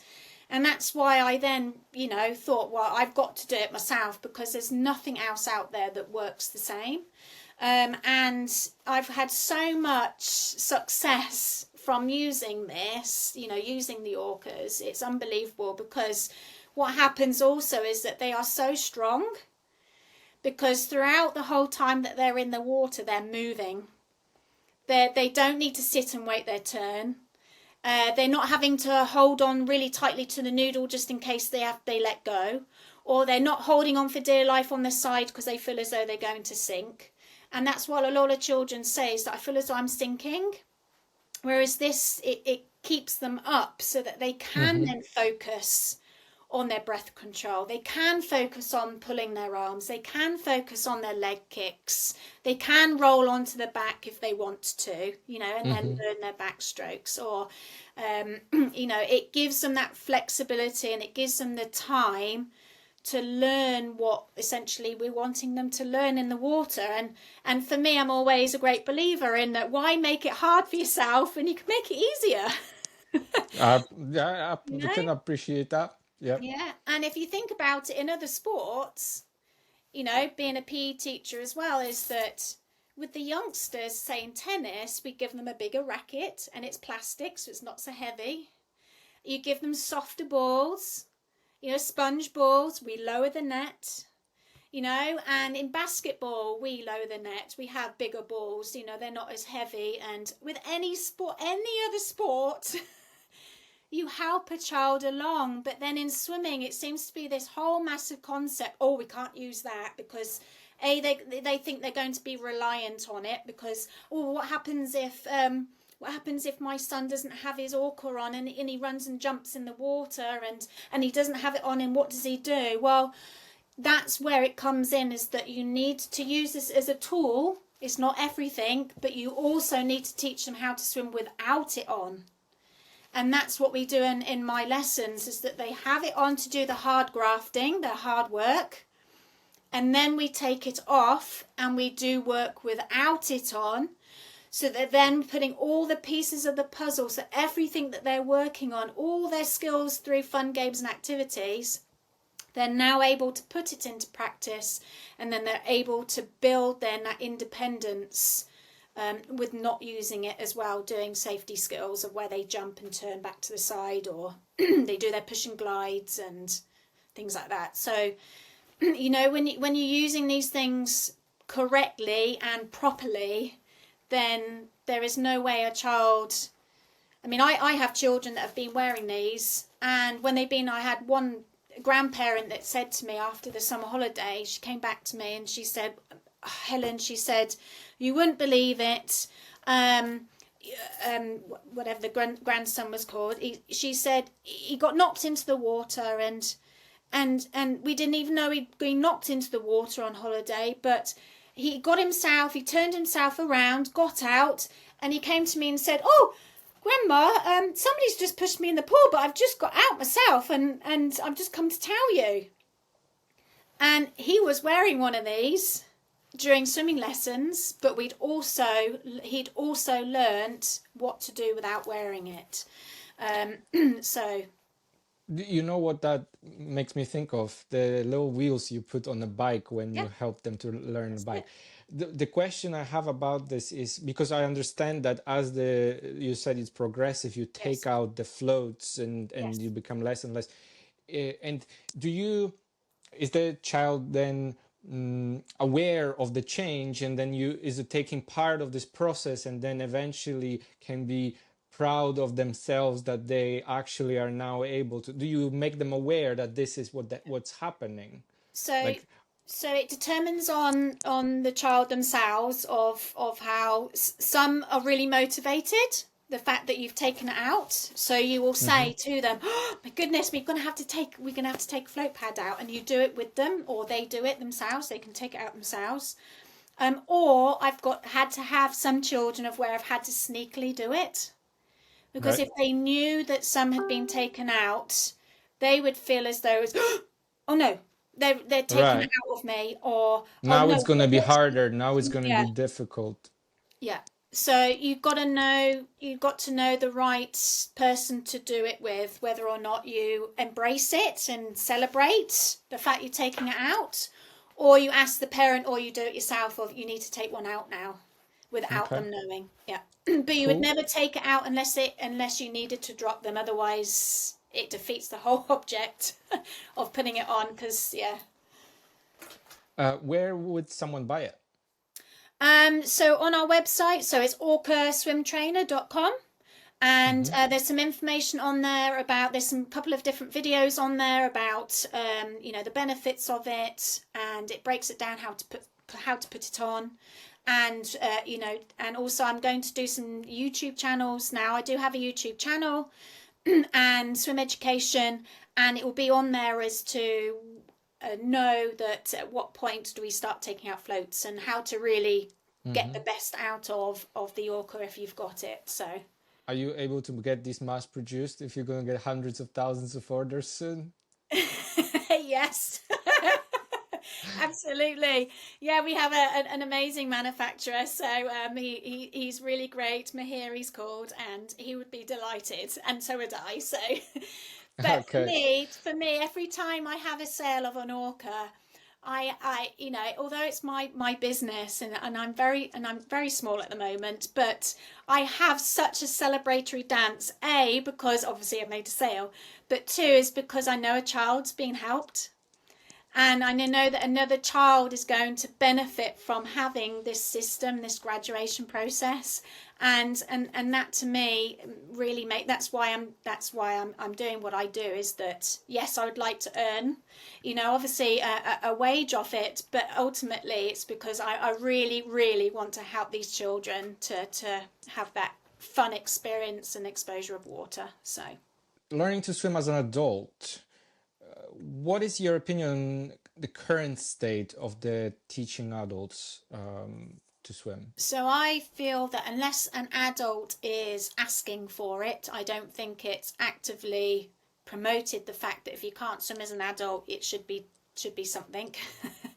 So my experience is that I've always had an adult that comes to me to say, oh, do you do adult lessons? Or it might be a parent of a child that is having swimming lessons and they say, oh no, I'm a little bit nervous in the water. And I'm like, oh, well, we do offer adult swimming lessons. Oh, do you? So it doesn't seem to be something that's an actively promoted service that a leisure centre or a swimming teacher offers. I think it's secondary to children. Do you think it shouldn't be like that? Because in my opinion, why shouldn't it be? Oh no, Promoted? I mean, I've worked with hundreds of adults, and it's something that what I find is it's something that is on their bucket list to do that they've always wanted to do, but they keep putting it off, and it's something that they now want to do, or it's a case of right now because my children are swimming, I feel as though I need to learn to swim now because I need to keep up with them type of thing, or it literally is something that they're wanting to improve on. They just need to tweak it, or it's become they've challenged themselves to do like a triathlon, or they're going into like a race or something of some sort, so they need to to help with their proficiency in the water. So that generally is the case. Or like I've worked with adults that have had an injury and they've been recommended by physios to get into the water, and they don't really know quite what to do, so they ask for guidance on that. So I've helped with that. And then it's fitness as well. Some people now research the fact that swimming's really good if they're overweight, or running isn't something they should be doing, so that they choose to do water. So there's different sort of avenues that an adult would choose to get into the water. But I used to offer it in Florida. I used to offer a program called Heal, and it was healthy eating, active lifestyle. And I'm a nutrition coach as well, so I used to teach nutrition, but the active element was using swimming as a part of combining the food and the activity and the activeness. And the adults loved it, absolutely loved it. Because I brought a different approach to it, but if you're interested in that, I can talk about that. But and you're able to, and I think because there tends to be more adults that choose to do one-on-one because they're a little bit embarrassed. Yep. Or they will try, they go to a group because it's cheaper, because of course having one-on-one, it's quite expensive, so they choose to go to a group, but then they don't stay very long because they just feel a bit out of it, because they feel as though they have to get to a certain stage before they go and be a part of a group, so they feel as though they have to do something before they even turn up. And I think the process is very similar to children, but obviously the way that you talk to them is obviously adult, so you can't talk to them as if they're a child, but the process really is similar. And what I find with adults is that they beat themselves up too much, is that they put so much pressure on themselves, and then they get really frustrated. But then they want to keep going and going and going and going and doing the same thing, but then they get frustrated because they can't do it. And then so it's really interesting to work with an adult, because they're a child in experience, but then in an adult's body. I understand. Yeah, that makes total sense. So again, having those certain skills and having that understanding is really important. So when swimming teachers say, oh yeah, I teach adults, well, what experience and what training have you had? Because it is, again, a niche area of where you can tell anybody how to, again, like I said with children, you can tell somebody how to do a freestyle, but when you come to a person, so if I was working with you, I need to understand and pick out why you're feeling the way you're feeling, and how can I help you with that first. So see, that was a mistake. Sorry to interrupt again, just because it's so important now to make this point for anybody who is a swimming instructor.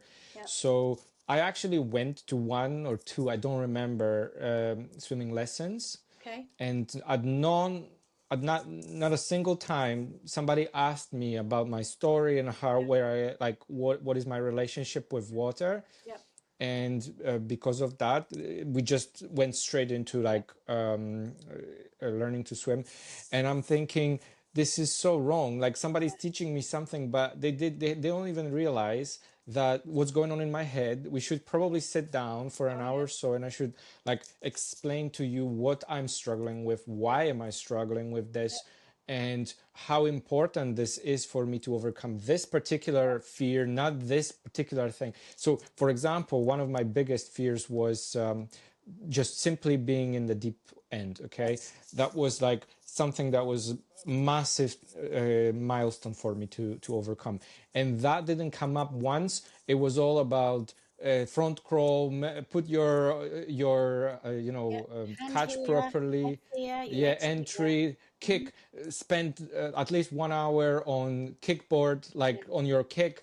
And I'm like, this doesn't matter. Like, why do you ask me about doing my kickboard drills where I'm still afraid of going to the Going over. water, you Yep. know? Yep. So Absolutely. that is so important. Yes, yeah, and that's the first thing. So whenever I have an adult that approaches me or we offer the sessions, so when I was at the facility that I'm no longer there, but we used to always find out information about them first, and then I would then be prepared also for the lesson too, to be able to bring certain techniques for that time. Otherwise it's a waste of a lesson really, unless you're really good at thinking on the spot, but you still need to be Yeah. planned and prepared. And the first thing, if there was somebody that was really anxious in the water, they would tell me that they were scared. I would always ask them first, tell me what happens between the ages of a baby and 7 years old, because there would 99% of the time there would have been something that had happened in that age time for them to not and to be fearful Yeah. now and in this period, this journey of their life. So I already knew that it was because of something, and then I would then, well, can you tell me a little bit more? Because sometimes, you may feel as though, you either may feel a little bit embarrassed, or you may be thinking, well, if you talk about it, it sounds a bit stupid really, but it's not, because it's trauma, and anything Yeah. can bring that back to you. And it might not necessarily be something that's happened in the pool. It might be something that you've even sort of pinpointed it to that, even though you weren't pulled down underneath the water. It might have been that you may have slipped and fallen and fell in the swimming changing facilities, and you just at 3 years old just thought, well, I didn't like swimming because I fell and hurt myself, therefore you didn't like Yeah. going swimming. There's always a reason. There are many. Yeah. Yes, yeah. Well, and then it's, because I'm known to actually teach a swimming lesson from a washing up bowl. Okay. And if I help you with your breathing, then I know that I can. Then the rest is absolutely easy peasy lemon squeezy. But then it's also knowing. So two main things that adults struggle with is, one, breathing and putting their face down, or the fear of being able to get up if they're getting a bit anxious. So to be able to stand up, basically. And that's what we work on, because even if you're teaching them how to float, which again is obviously a safety thing to do, to learn onto the float, if you don't feel comfortable getting up, then you won't want to float. So it's simple, really. So those are the two things that we work on right away, and then I actually don't do too much swimming. We do a lot of aqua moves, so a lot of walking, running, side steps, sitting and doing, sitting on noodles and using noodles a lot. So you don't actually do a full-on front crawl action at all with me until Good. I know that you're ready. And I Good. think if somebody is watching that, is that you don't need to have an adult swim right away, unless of course they're showing you and asking you, actually, no, I want to do this, then you do it. But Yeah. then you can say to the adult, I would really recommend that we work on this first and explain the reasons. And then they're like, okay, I get it now. That's why you're asking me to Yeah. do that. Yeah. So Yeah. I thought when I was, because I mentioned to you before that I am self-taught in the end. I just watched a bunch Amazing. of tutorials and then practiced. Yeah. And what I came to my conclusion was that although I wanted to swim front crawl and like be a proper swimmer, I realized that this is not absolutely necessary to be able to say I can swim Right. and then use in practice in real world. So in real world, there are practical skills that are necessary to learn that Yes. have nothing to do with that breaststroke or front crawl. Yep. They are simple things like how to stay afloat, how to turn around, Yep. how to, you know, well, Lift your one of the things is like, Yep. yeah, have to lift your head, like turning around. So I found because you see, I always all my life thought you have to get from A to B, right? And then what happens is you get to B and you realize that you have to turn or Yeah. you have to do something that is out Yeah. of ordinary, like just A to B, Same and way. you Yeah. panic because just like I don't know what to do now. I have to, Yeah. or like to like stay in one spot. Like Stop. for Go example, again. I'm not talking treading water. I'm No, no, talking no, I know. about just being in one spot. Yeah. And I was like, Yeah. how do I do this? Like, Yeah, how am I in the absolutely. one spot? Yeah. You know, Yeah. what Which do I is do why it now? then comes down to, if I move this way, this is the implicate, this is what happens. Or if I do this, this is what, this is, But you need to so, play. In yes, order for this to happen, you need to play. absolutely. Yes. And that's Yeah. what I started doing. And like I do this to this day. I'll tell you something really funny. So I do play quite a lot. I would just like instead of measuring my time and like how quickly I go, I would either just for fun go underwater like kids. I Yeah. would go underwater, play, see what I can do. I try to then instead of using my hand like this, I would spread Yeah. my palm and just Brilliant. like start playing with my Yeah. hands. Like what can I do? Yeah. And then I came up with this. Let's see how slow can I go? Yeah. And I just go this is not slow enough. I go Yeah. even slower and Yeah. just like try to see how slow you can actually swim and Yeah. still like Yeah. go move Move. forward. Yeah. And Absolutely. it's very slow. You can Yeah. go very slow. But if you go really slow, what then happens to your legs if you don't move them? They Well, go down, or what does I my, learned how to keep my core and stay yeah, flat. yeah, But maybe my core is pretty strong now, so I can actually do yeah, that. But my point is that where I was going with this is that you can use less effort yeah. Oh, for sure. and get Further, further. get further, But yeah. for some reason, we keep thinking that in order to swim, you have to kick as Oh, yeah. hard as you can and push as hard as you can, and that's not the case. No, no, no, no, no. Because I would all, I mean, most recently when I was working with adults, is that, I would show them how you would need to be gliding with your arms rather than doing really short, fast strokes with your arms going over the water.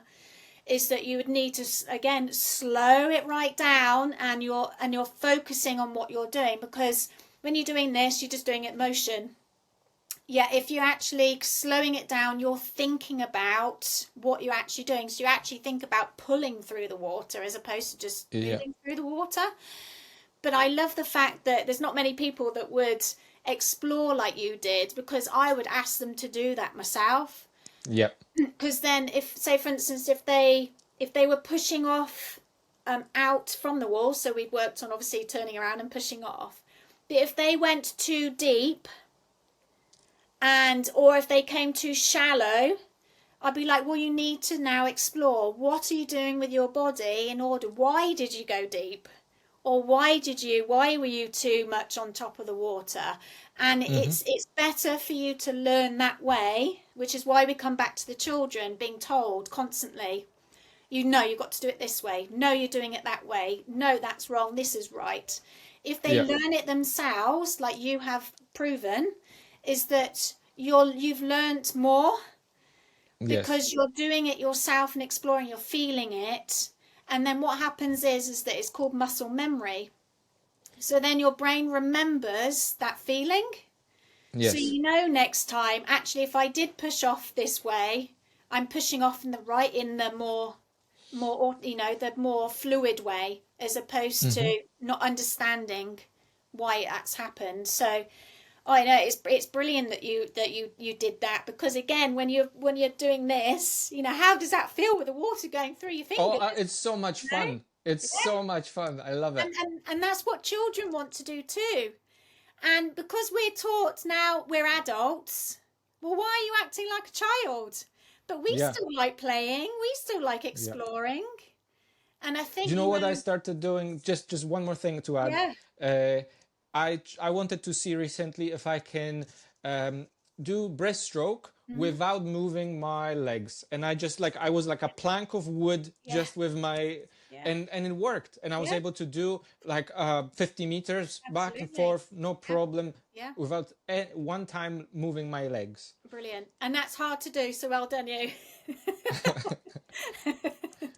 No, and it's good because then you're working different muscles as well, and you're breaking it down. So, that's what's really important too, is that I always say that you've got little pieces of the puzzle and then we put it together. But in order to focus on, there's so much things that you have to focus on as swimming, and people don't Yeah. realise until you're an adult Sometimes and too you're much, like relearning. they ask you to start counting, Yeah. I'm just like, No. no, that's too much.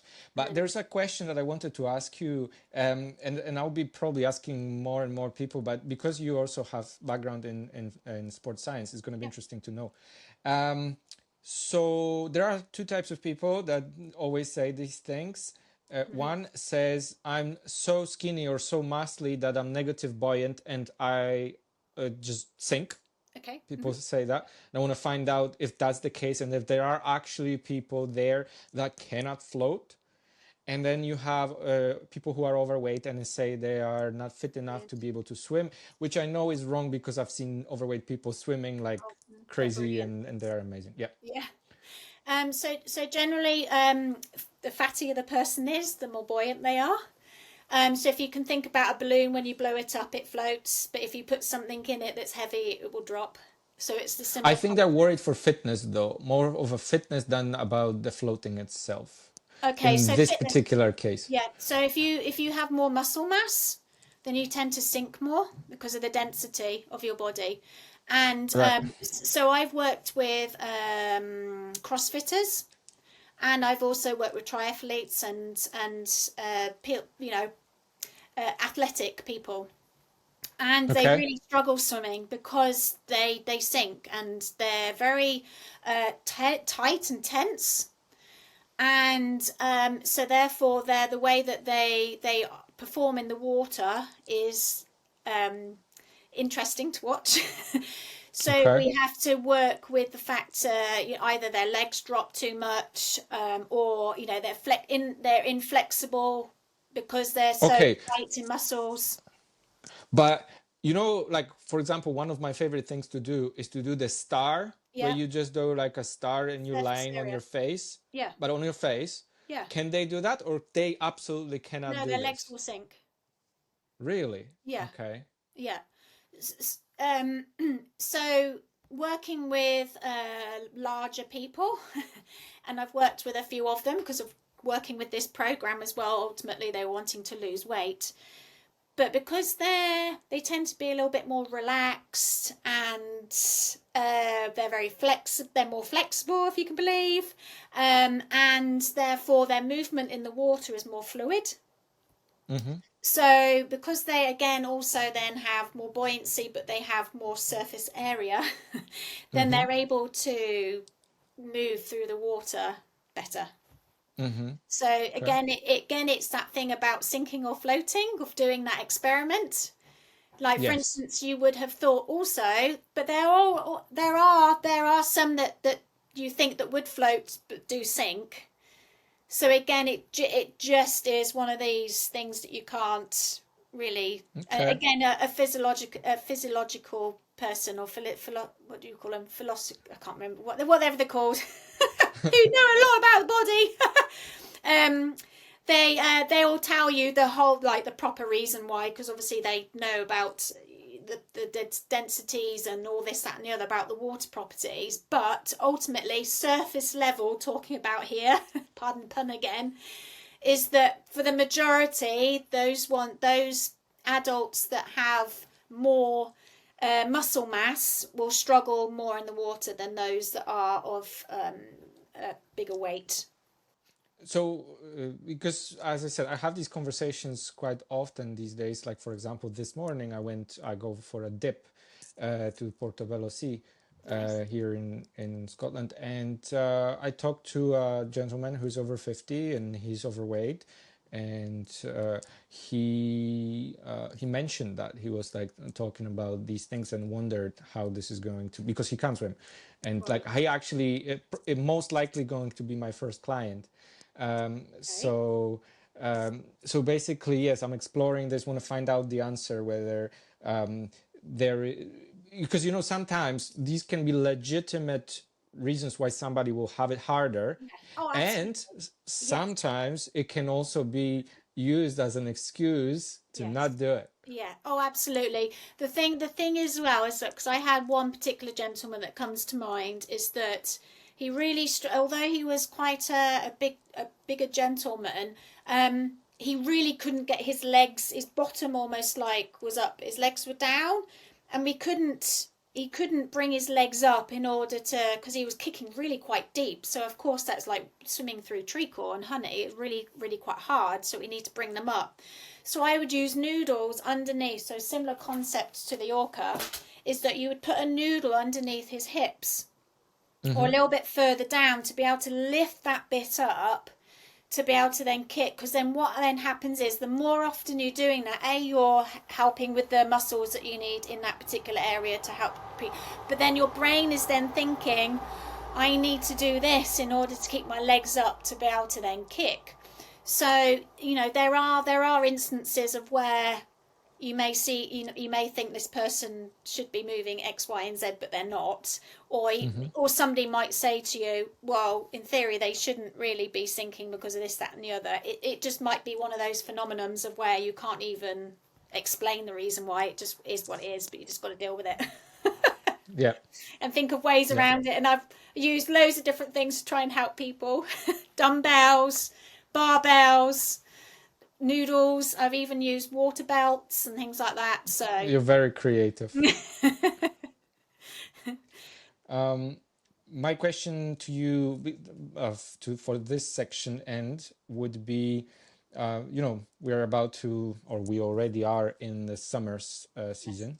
People will be going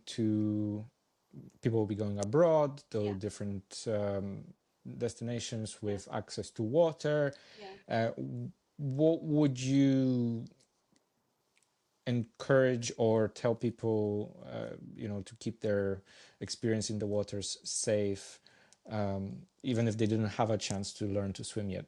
Yeah. Some piece of advice. Oh, absolutely. So first things first is that, well, there's a couple. Yeah, first things first is, if you're talking about children, I'm guessing you talk about children. Both, actually, both Okay. adults and children. Okay, so let's talk about children first. So with children, parents should never ever take their eyes off them, and they should never be an arm's length away from them, whether they've got a float on or whether they don't. So even if they have, say, the Orca on, they should still never be, and they should never turn their backs. And I recommend that they allocate what we call a water watcher. So, say for instance, because it's really quite hard, quite intensive if you're sitting there and just watching the children. So you take it in turns as to who it takes that. So if you're there with your husband or partner, or there's a couple of you, then you would take it in turns. If you're by yourself, then I would recommend for the child to come out, have a break. So you have a break to then go and then obviously carry on. And wearing very bright colours. So the reason why the Orca is bright, so they've got the brightest colours. I do have orcas that are green and black, but I recommend that parents wear clothing that is neon underneath. So it's having that visibility as well to be able to see them, and really just making sure that you're keeping your eye on, if you're feeling they're getting tired, that they need to get out. Time it in the sense that if they're not in for hours and hours and hours on end, making sure that they have fluids and food and stuff like that, which I'm sure with children they let you know anyway. But then with adults, it's knowing that don't put yourself in a position of where you feel as though you may be out of comfort. So if you know you're going on, say, a boat trip or something, is let the person know that you're going on the boat, that you're wanting to do this because you want to experience it, but I'm just letting you know I might be a little bit nervous.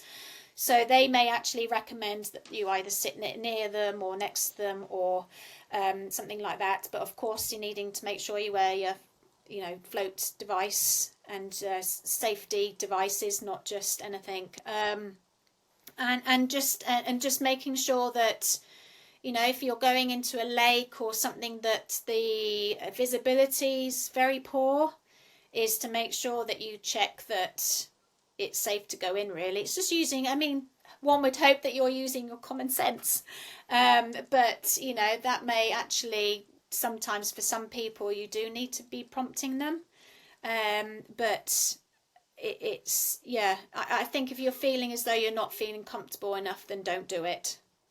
Right. So the next thing I wanted to talk about was the psychology and mindset. Yep. You already touched on the fact that your experience was that you've been thrown to the water at 2. Yeah. But basically, I've got 3 approaches that I wrote down. One is Okay. jump to the deep end, or like be thrown into the deep end and Yep. sink or swim. Yep. Then slow and very deliberate exposure to your fear, Yep. or ignore the concerns as it didn't exist. So I know there are people who would be like I've heard of swimming teachers being like, somebody voiced a concern and they would be like, oh, come on, stop it, it's just water, and they would just do what I say. Oh yeah. So those 3 approaches, like, what do you think? Okay, so knowing that we need them to be safe in the water, and we need to prepare them enough that if they do fall in, or even with an adult, then you still, it's almost like they still need to know and be essentially put in that position just in case it happens. But so how do I put this and how do I explain it in a way? Again, I'm going to go back to this water wisdom, because that's what it is. And the way that you gain that is through a play-based approach. So with somebody just saying, right, you're just going to go in the deep end and then you're just going to learn, you're either going to have somebody that will be like, oh, okay, and they're fine. Hence, like I was, it was fine. I didn't have any issues from it. Or you may have that child that's putting them off then for life, But if they are being put in that position, then how is that child going to get themselves out of it? So that's why we need to have this happy balance, that you can't have somebody that will take forever teaching them either. Right. Be like, oh no, let's not do this then because you feel this way, and I understand you feel that way, so we're going to take another 10 weeks to be able to do this thing. But I think that's when it comes down to the skills of the teacher, of understanding that child, of knowing that it may be a child that needs a little bit of a push and may needs a little bit of feeling of uncomfortableness to be able to get over it. Or you may need a child that actually does need an extended period of time, because that's just the child who they are and the parents are okay with that. But the parents also need to understand that if they are out of swimming lesson environment, they need to put things in place themselves. So if you are going to have a long drawn out process because your child needs that, what are you going to do then as a parent if you do go on holiday and this happens? because it comes down to knowing that you still need to have these layers of protection around the child, but the parent ultimately also understanding that this could happen, so that's why I'm going to be doing this. But then if you have the teacher that is like, well, you're crying and you need to shut up crying because you're going to do this anyway, then that potentially, if the child responds a certain way, then you don't do it. But if it's a child that needs that, then you can go ahead and do it. Does that make any sense? Right. Because Yes, absolutely. it's a So you case just adjust yourself. yeah, I think so. And it could change, and it could change week to week. So what happens normally in leisure centres, unfortunately, is that the turnover of staff is so much that they don't get to know the swimmers. And yet, if you have, so for instance, for me, I would work with children over years and years, and I still know a lot of the children that I've taught now. And it's forming that, and you know them, they understand, and they know you, and they know, well, Helen's asking me to do this because actually I really do need to do it, and she wouldn't ask me otherwise. And I think that's the point of it too, is that you're not tricking the child to do it, so they know that, right, I'm going to tell you now, because I had one girl that she was 9 years old. She was absolutely petrified of the water, and it took us ages to even get her face in the water. But her mum said, no, we need to do it in this way. So I'm happy with you to take your time doing it. But she also knew that if I asked her, you've got to do at least 2 times of putting your nose in the water, you have to do this. She knew that there was a reason why I was asking her to do it. Because otherwise you just wouldn't progress with that person. It would just be it would just be going through the motions as opposed to progressing. So I think using the certain strategies really determines who they are as a swimmer or as a person. But then it's also getting that information from the parents, because sometimes the parents be like, oh, I don't want them to get their faces wet, and they're there with the towels ready to wipe their eyes, and then you're just like, no, I'm really sorry, but that needs to stop. Because they really do need to get their eyes, and if that's the case, we can add goggles, that's fine. So it's also then educating the parents in the sense that, yeah, okay, little Johnny might not want to do it because you're actually telling them you don't want them to do it because you're feeling insecurity. So it's actually your feelings then being put on the child rather than how the child. That's another conversation about that part of parenting. Yeah. So for adults, how would you say, what would you say to stay motivated and manage doubt and insecurity? I'm on Reddit, people constantly there. I think at least once a week or more, people share like a vent, they're venting or how they're struggling to learn and they will never get it. And how would you keep them motivated and manage their insecurity and doubt when they're learning? Or when it takes longer than anticipated. Yeah. I mean, I just recommend them is just do a little bit, but often. And then, you know, because what happens is that you tend to focus on the same thing and do it over and over and over again. And they put pressure and beat themselves up. Oh, absolutely. But when you do it over and over again, it tends to become sloppier because you've exhausted it. You know, and then it tends to get then worse rather than better because you have done it too much. So then it's knowing how much is too much, and to stop, to focus then on go and do something else and then come back to it another day or a little bit later on, depending on how long you're in the water. But motivating wise is that do different things in the water. I mean, like you're saying, like what you do, you're exploring with different moves of using your hands. What do I do with my head? Or if I kick this way, or runs in the water and doing different aqua moves. So I've got a program called Power H2O, and it incorporates swimming lengths, but you're doing aqua moves in there, and you're also getting out of the water and you're doing push-ups, sit-ups, different sort of moves on land and incorporating that.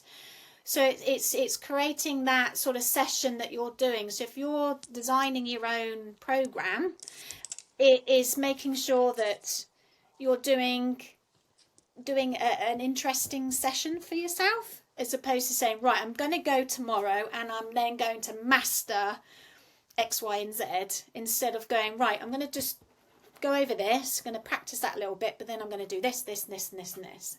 And then each time you go back to the session, you're keeping it interesting for yourself, but then you're still trying to master what you're working on at the same time. So I think it's dabbling in different things as well, but just having fun in the water. That's what ultimately Yep. is that, you know, your end goal is to do, I don't know, you want to swim 400 meters in your session, and that's what your aim is to do. But then it's okay to stop at the end if you need to, or it's okay to then turn on your back to do another 2 lengths instead of really focusing on being on your front. It's there's no right or wrong way of doing it, because you've decided to want to do it. So it's not to be so hard on yourself, and just have fun in the water. Ultimately, be a child again, enjoy it.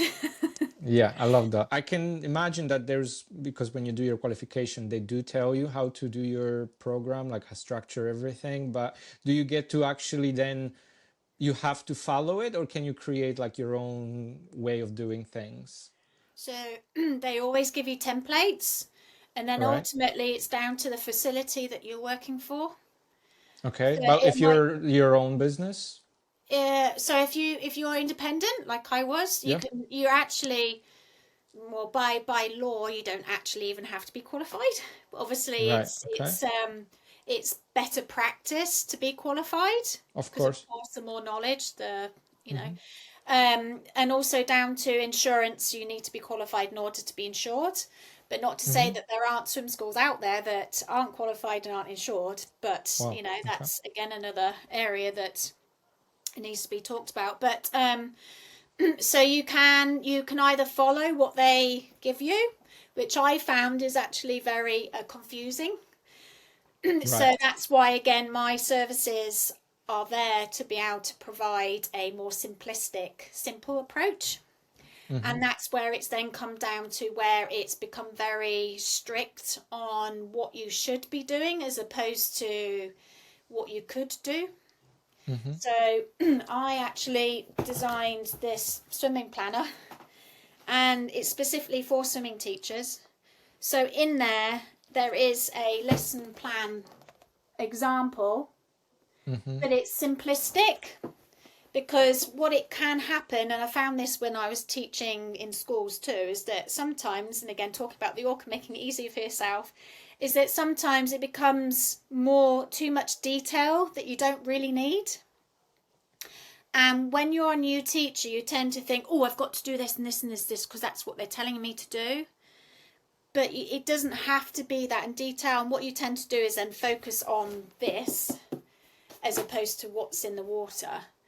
Hmm. And that's what I find, is that when you are a newbie, is that you're so conscious that you want to get it right that you overly think about things, Hmm. as opposed to trying to be a little bit more, and it comes with experience, of course, become a little bit more relaxed, as if to say, well, if that doesn't pan out, then it's fine. But you tend to think, well, I've got to focus on this because this is what's been on it. And Hmm. a lot of, if you are independent, you can structure your lessons or schemes of work or whatever, however you want to. That's So, lovely. like, for instance, I recommend themes because it gives the lesson a little bit of for children, it gives them a little bit of a purpose and a little bit of a focus. And it helps you Hmm. as a swimming teacher because you're doing the same thing over and over and over again. It can be quite boring and very, very tedious. But then if you're working with adults, you could plan and plan and plan and plan, but then they might turn up that lesson and say, oh no, I've just changed my mind, I want to work on this today. So that plan's gone out the window. Hmm. And you've just spent all that time. So I think it's a case of, and again in here I put like, it's called an activity idea sheet, is that you'd put your ideas down, Hmm.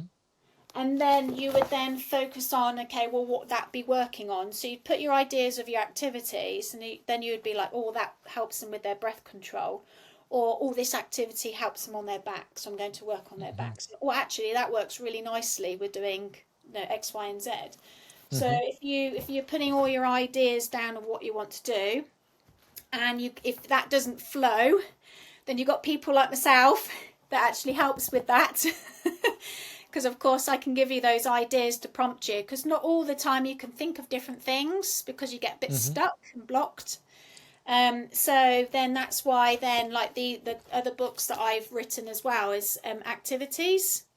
And it breaks down loads of different activities that you can do in the lessons that is relative to a certain skill that you're working on.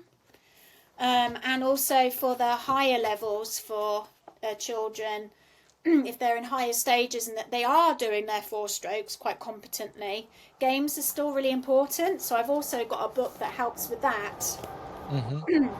Because then it breaks down again, they're working on different skills. So even like this game here, Plant the Seed, they're working on a lot of endurance and sort of like water polo type of moves, and it's, you know, a little bit more of an enriched program.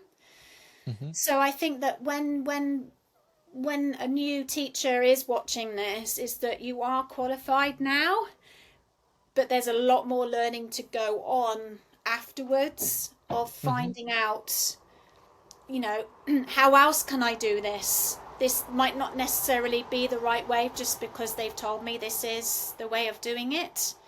Because you can't, it's a bit like, you know, you can't force a horse to water if they're not going to drink it type of thing. If a child's not wanting to do it, they're going to let you know, but how else can you get them to do it without them really knowing that they're needing to do it, basically. Okay. So, but you can have an overall, like in this other, this, so I've done this one as well for parents, and I've done like a little, let me see if I can find it, sorry, I just wanted to show you that you can plan it out but not plan it, if that makes sense. Hang on, where's it gone? So you've got like a lesson planner, so you plan it, but it's loosely planned, so you can have a generic, so you know that after you've done walk acclimation game, then you're going to be moving on to this. But it might not necessarily mean you do kicking practice afterwards, because you down here you could also then do independent swims, so you can mix it up a bit. Right.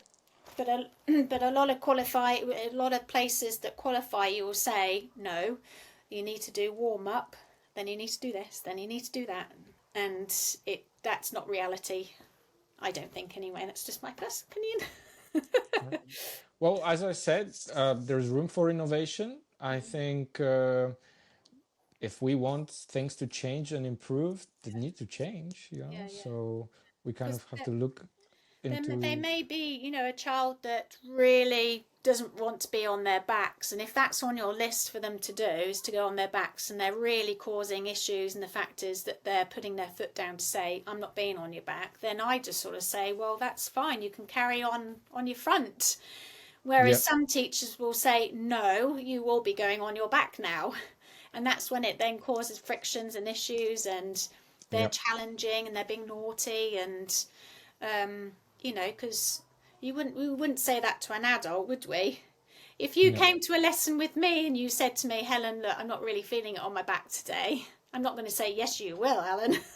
Will I? You know what I mean? Well, that would be so an immediate turn off and be like, no, I'm not doing that. Exactly. So you don't force the issue, do you? Because you generally do not want to do it, well, whatever reason. But for children, for some reason, we always say, no, you will do it, which is really not fair, is it? Yeah. Well, let me go maybe one more question. Yeah. So because I'm about to like get my certification and everything, but one thing that comes to my mind all the time is get myself a venue to teach in, and how, like, I need to find out how it works. How do I approach those venues? Where do I find one that can be available for, like, because I'm obviously going to be freelancing rather than having like a job. So my question would be, what would I need to do to get myself a lane or a swimming pool, or more, maybe more than one, around in the city?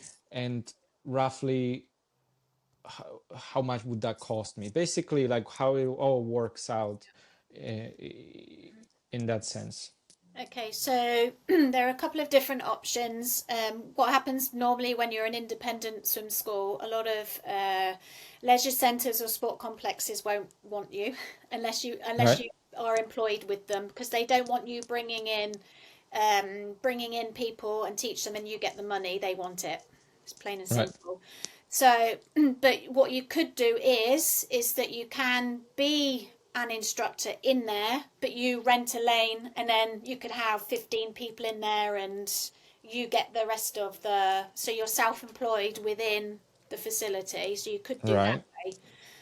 way. What I would recommend is that, but it's more tricky, and depending on the level at which the adults are, depends on the size of the pool that you need. So it's no good if you hiring a hotel pool, for instance, if it's a kidney shape, because you're not going to be able to do any lengths. You're not going to be able to do ultimately. But if they're beginning and they don't need to do that, then that pool size would be okay. So I just think you've got to think about what's the use of your pool and how you're going to use it, and the size that you need for the certain clients, or where you see yourself positioning yourself in that world of teaching. If you are okay with that, then it's hotels, but then you need to be fighting for space with lots of other independent swim schools, and it's whether or not timings fit with when you want to work. So then it's finding that place that fits with you and them. Then you've got schools that rent out as well, and again it's whether or not timing wise fits with them doing their swimming lessons. And then also other franchises. Now, what I struggled with was that franchises have this particular team that go out and search. They're like little feeders. They go off and find all these pools, and they tend to get them quite quickly.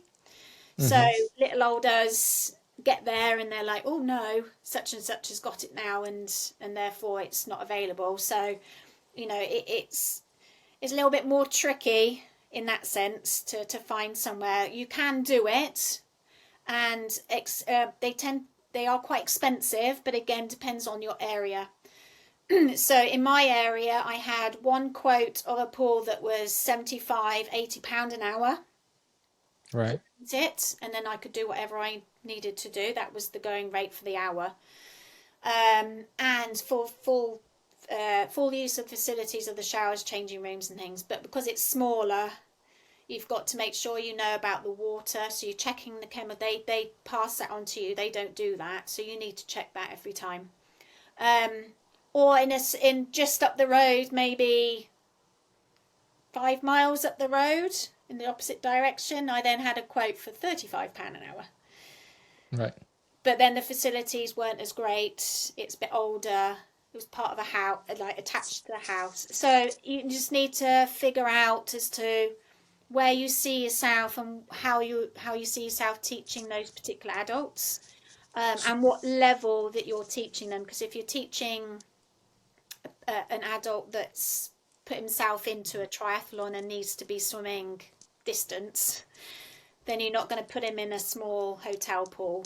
Sure. Because but the question that immediately comes to my mind is, if let's say I'm paying £75 to hire this one lane per hour, you're the whole then pool. You'd have the whole pool. Oh, is it the whole pool? Yeah. Sorry, I thought that was just per lane. No, so you as your company. So for me, with me Mini Water Adventurers, I have access to that pool myself. So no one else would be sharing that pool with me. Yeah. Right. Okay. Do you think you could hire just a lane on, for example, in a hotel, or is it just like in a hotel I would have to take the whole pool? It would be a conversation to have. Some do that, and some allow, because obviously they'd have a lane themselves for swimmers or wanting to do up and downs, or you've got the area of where it's open to whatever. So you do allocate. So they may, it's just going and asking them and to find out, what will you be offering me, and Okay. what's accessible to me, and what does that money include. And if it is that amount of money, do I have exclusivity of that facility? Right. Okay. Because the last thing you want to do, if it's quite a small pool, you don't want to be sharing it with someone else because it's manic. It just wouldn't work Okay. if it's small. Makes sense. Yeah. Listen, Helen, I would be able to probably talk with you for another 2 hours. Yeah, What me too. I left some questions out just Okay. to keep it, for maybe another time. And as Sure. I said, probably um, we'll have one in person. So I just want to say thank you so much for No spending this worries. time with No, me thank you and for enjoyed it. having this lovely chat. I think we're making some difference in the world right now. This will go on YouTube. I will make sure to include your YouTube in the link for the description, Thank you. including the Orca product as well, just to Thank make you. sure where people can find it. Yes. Maybe in closing, you can say what's your next few steps that you have planned for yourself, and how can people get in touch with you? Yeah, sure.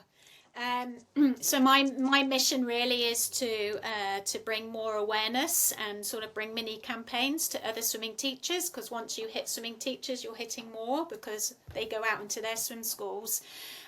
So primarily that's sort of my main focus, and then to get the Orca in as many swim schools as possible as well, to bring awareness. But ultimately it's with parents to also watch part of the YouTube to see that they are capable and that they are able to teach their own children to swim, and to have that confidence to know that you actually do more, you know more than what you think you know. And also the children do know naturally what to do, so to roll with that. So I guess it's to provide that sort of confidence to parents too. I really want to get my books out there as well, because I feel as though I don't do too much advertising on those, and there's lots of nuggets in there. I'm also doing quite a lot of online sort of workshops and courses, mini courses. I didn't want to sort of put them really high priced, knowing that swimming teachers, although that we said that they does get quite good money, but if you're doing this full time, then you don't actually get too much. So I just want to make it affordable for everybody. And then I'm also going to be doing an online membership of where teachers can access lots of great information and ideas of how to conduct their lessons in a fun and engaging way. So giving lots of different tips and tricks of what to do, but then also helping teachers that there is no naughty children, and there's always a reason behind the behaviour, and to also understand that and to provide them with that knowledge and understanding that there are different swimmers classifications, and to be able to help them with that. So that's the main thing, I think, is to really focus on that. And really with my Orca, really I want to be able to get into other countries. So I'm talking with people, teachers in South Africa at the moment, and I've also got somebody that's interested in Canada. And also I've got the Orca that's out there in America as well. So to try and really sort of touch base with other swim schools, and not just in the UK, but internationally as well, to be able to spread the love that way too. So I've got a lot on my hands to Lovely. be dealt with, but I'm not giving up. Sometimes I feel a bit deflated, and the fact that I feel defeated that this is not going to change, but it's then reining myself back in, doing those self-talks that I do myself, that I've always done, and that's one thing that swimming helped me with, of doing my little self-talks of, no, Helen, this is, you feel strong about this, and something needs to be done, and that's what my mission will be, and to help as many children as possible. Brilliant. So if somebody wanted to get in touch with you, what would be the best way? So through my website, which is miniwaterventurers.com, is also the same site as the orcaswimtrainer.com. I'm also, for swimming teachers, I do have a private community which is called Swim Education, and swim is capital letters because swim actually stands for sensory water interaction and movement, and there's a whole course on that. It's a new framework, but ultimately I'm on Facebook there, but you can also find on Facebook, I'm mainly Facebook. I struggle with Instagram and all the other social medias. Facebook tends to be my gig, to be fair, and Orca Swim Trainer is on Facebook as well, where I will be I have posted on there, but that's something I'm going to be posting on more, so giving more tips and tricks about water safety and guidance, guidance for families that they can do it themselves. Thank you for spending time with us here on the Befriending Water podcast. Feel free to continue the conversation in the comments or on social media. We will most likely bring Helen back again as a returning guest with some following questions and to compare shared experiences in the future. To purchase Orca Swim Trainer, click the link in the description and use the Befriend Water promo code at the checkout to receive a 10% discount on your Orca. Thanks again and catch you next time.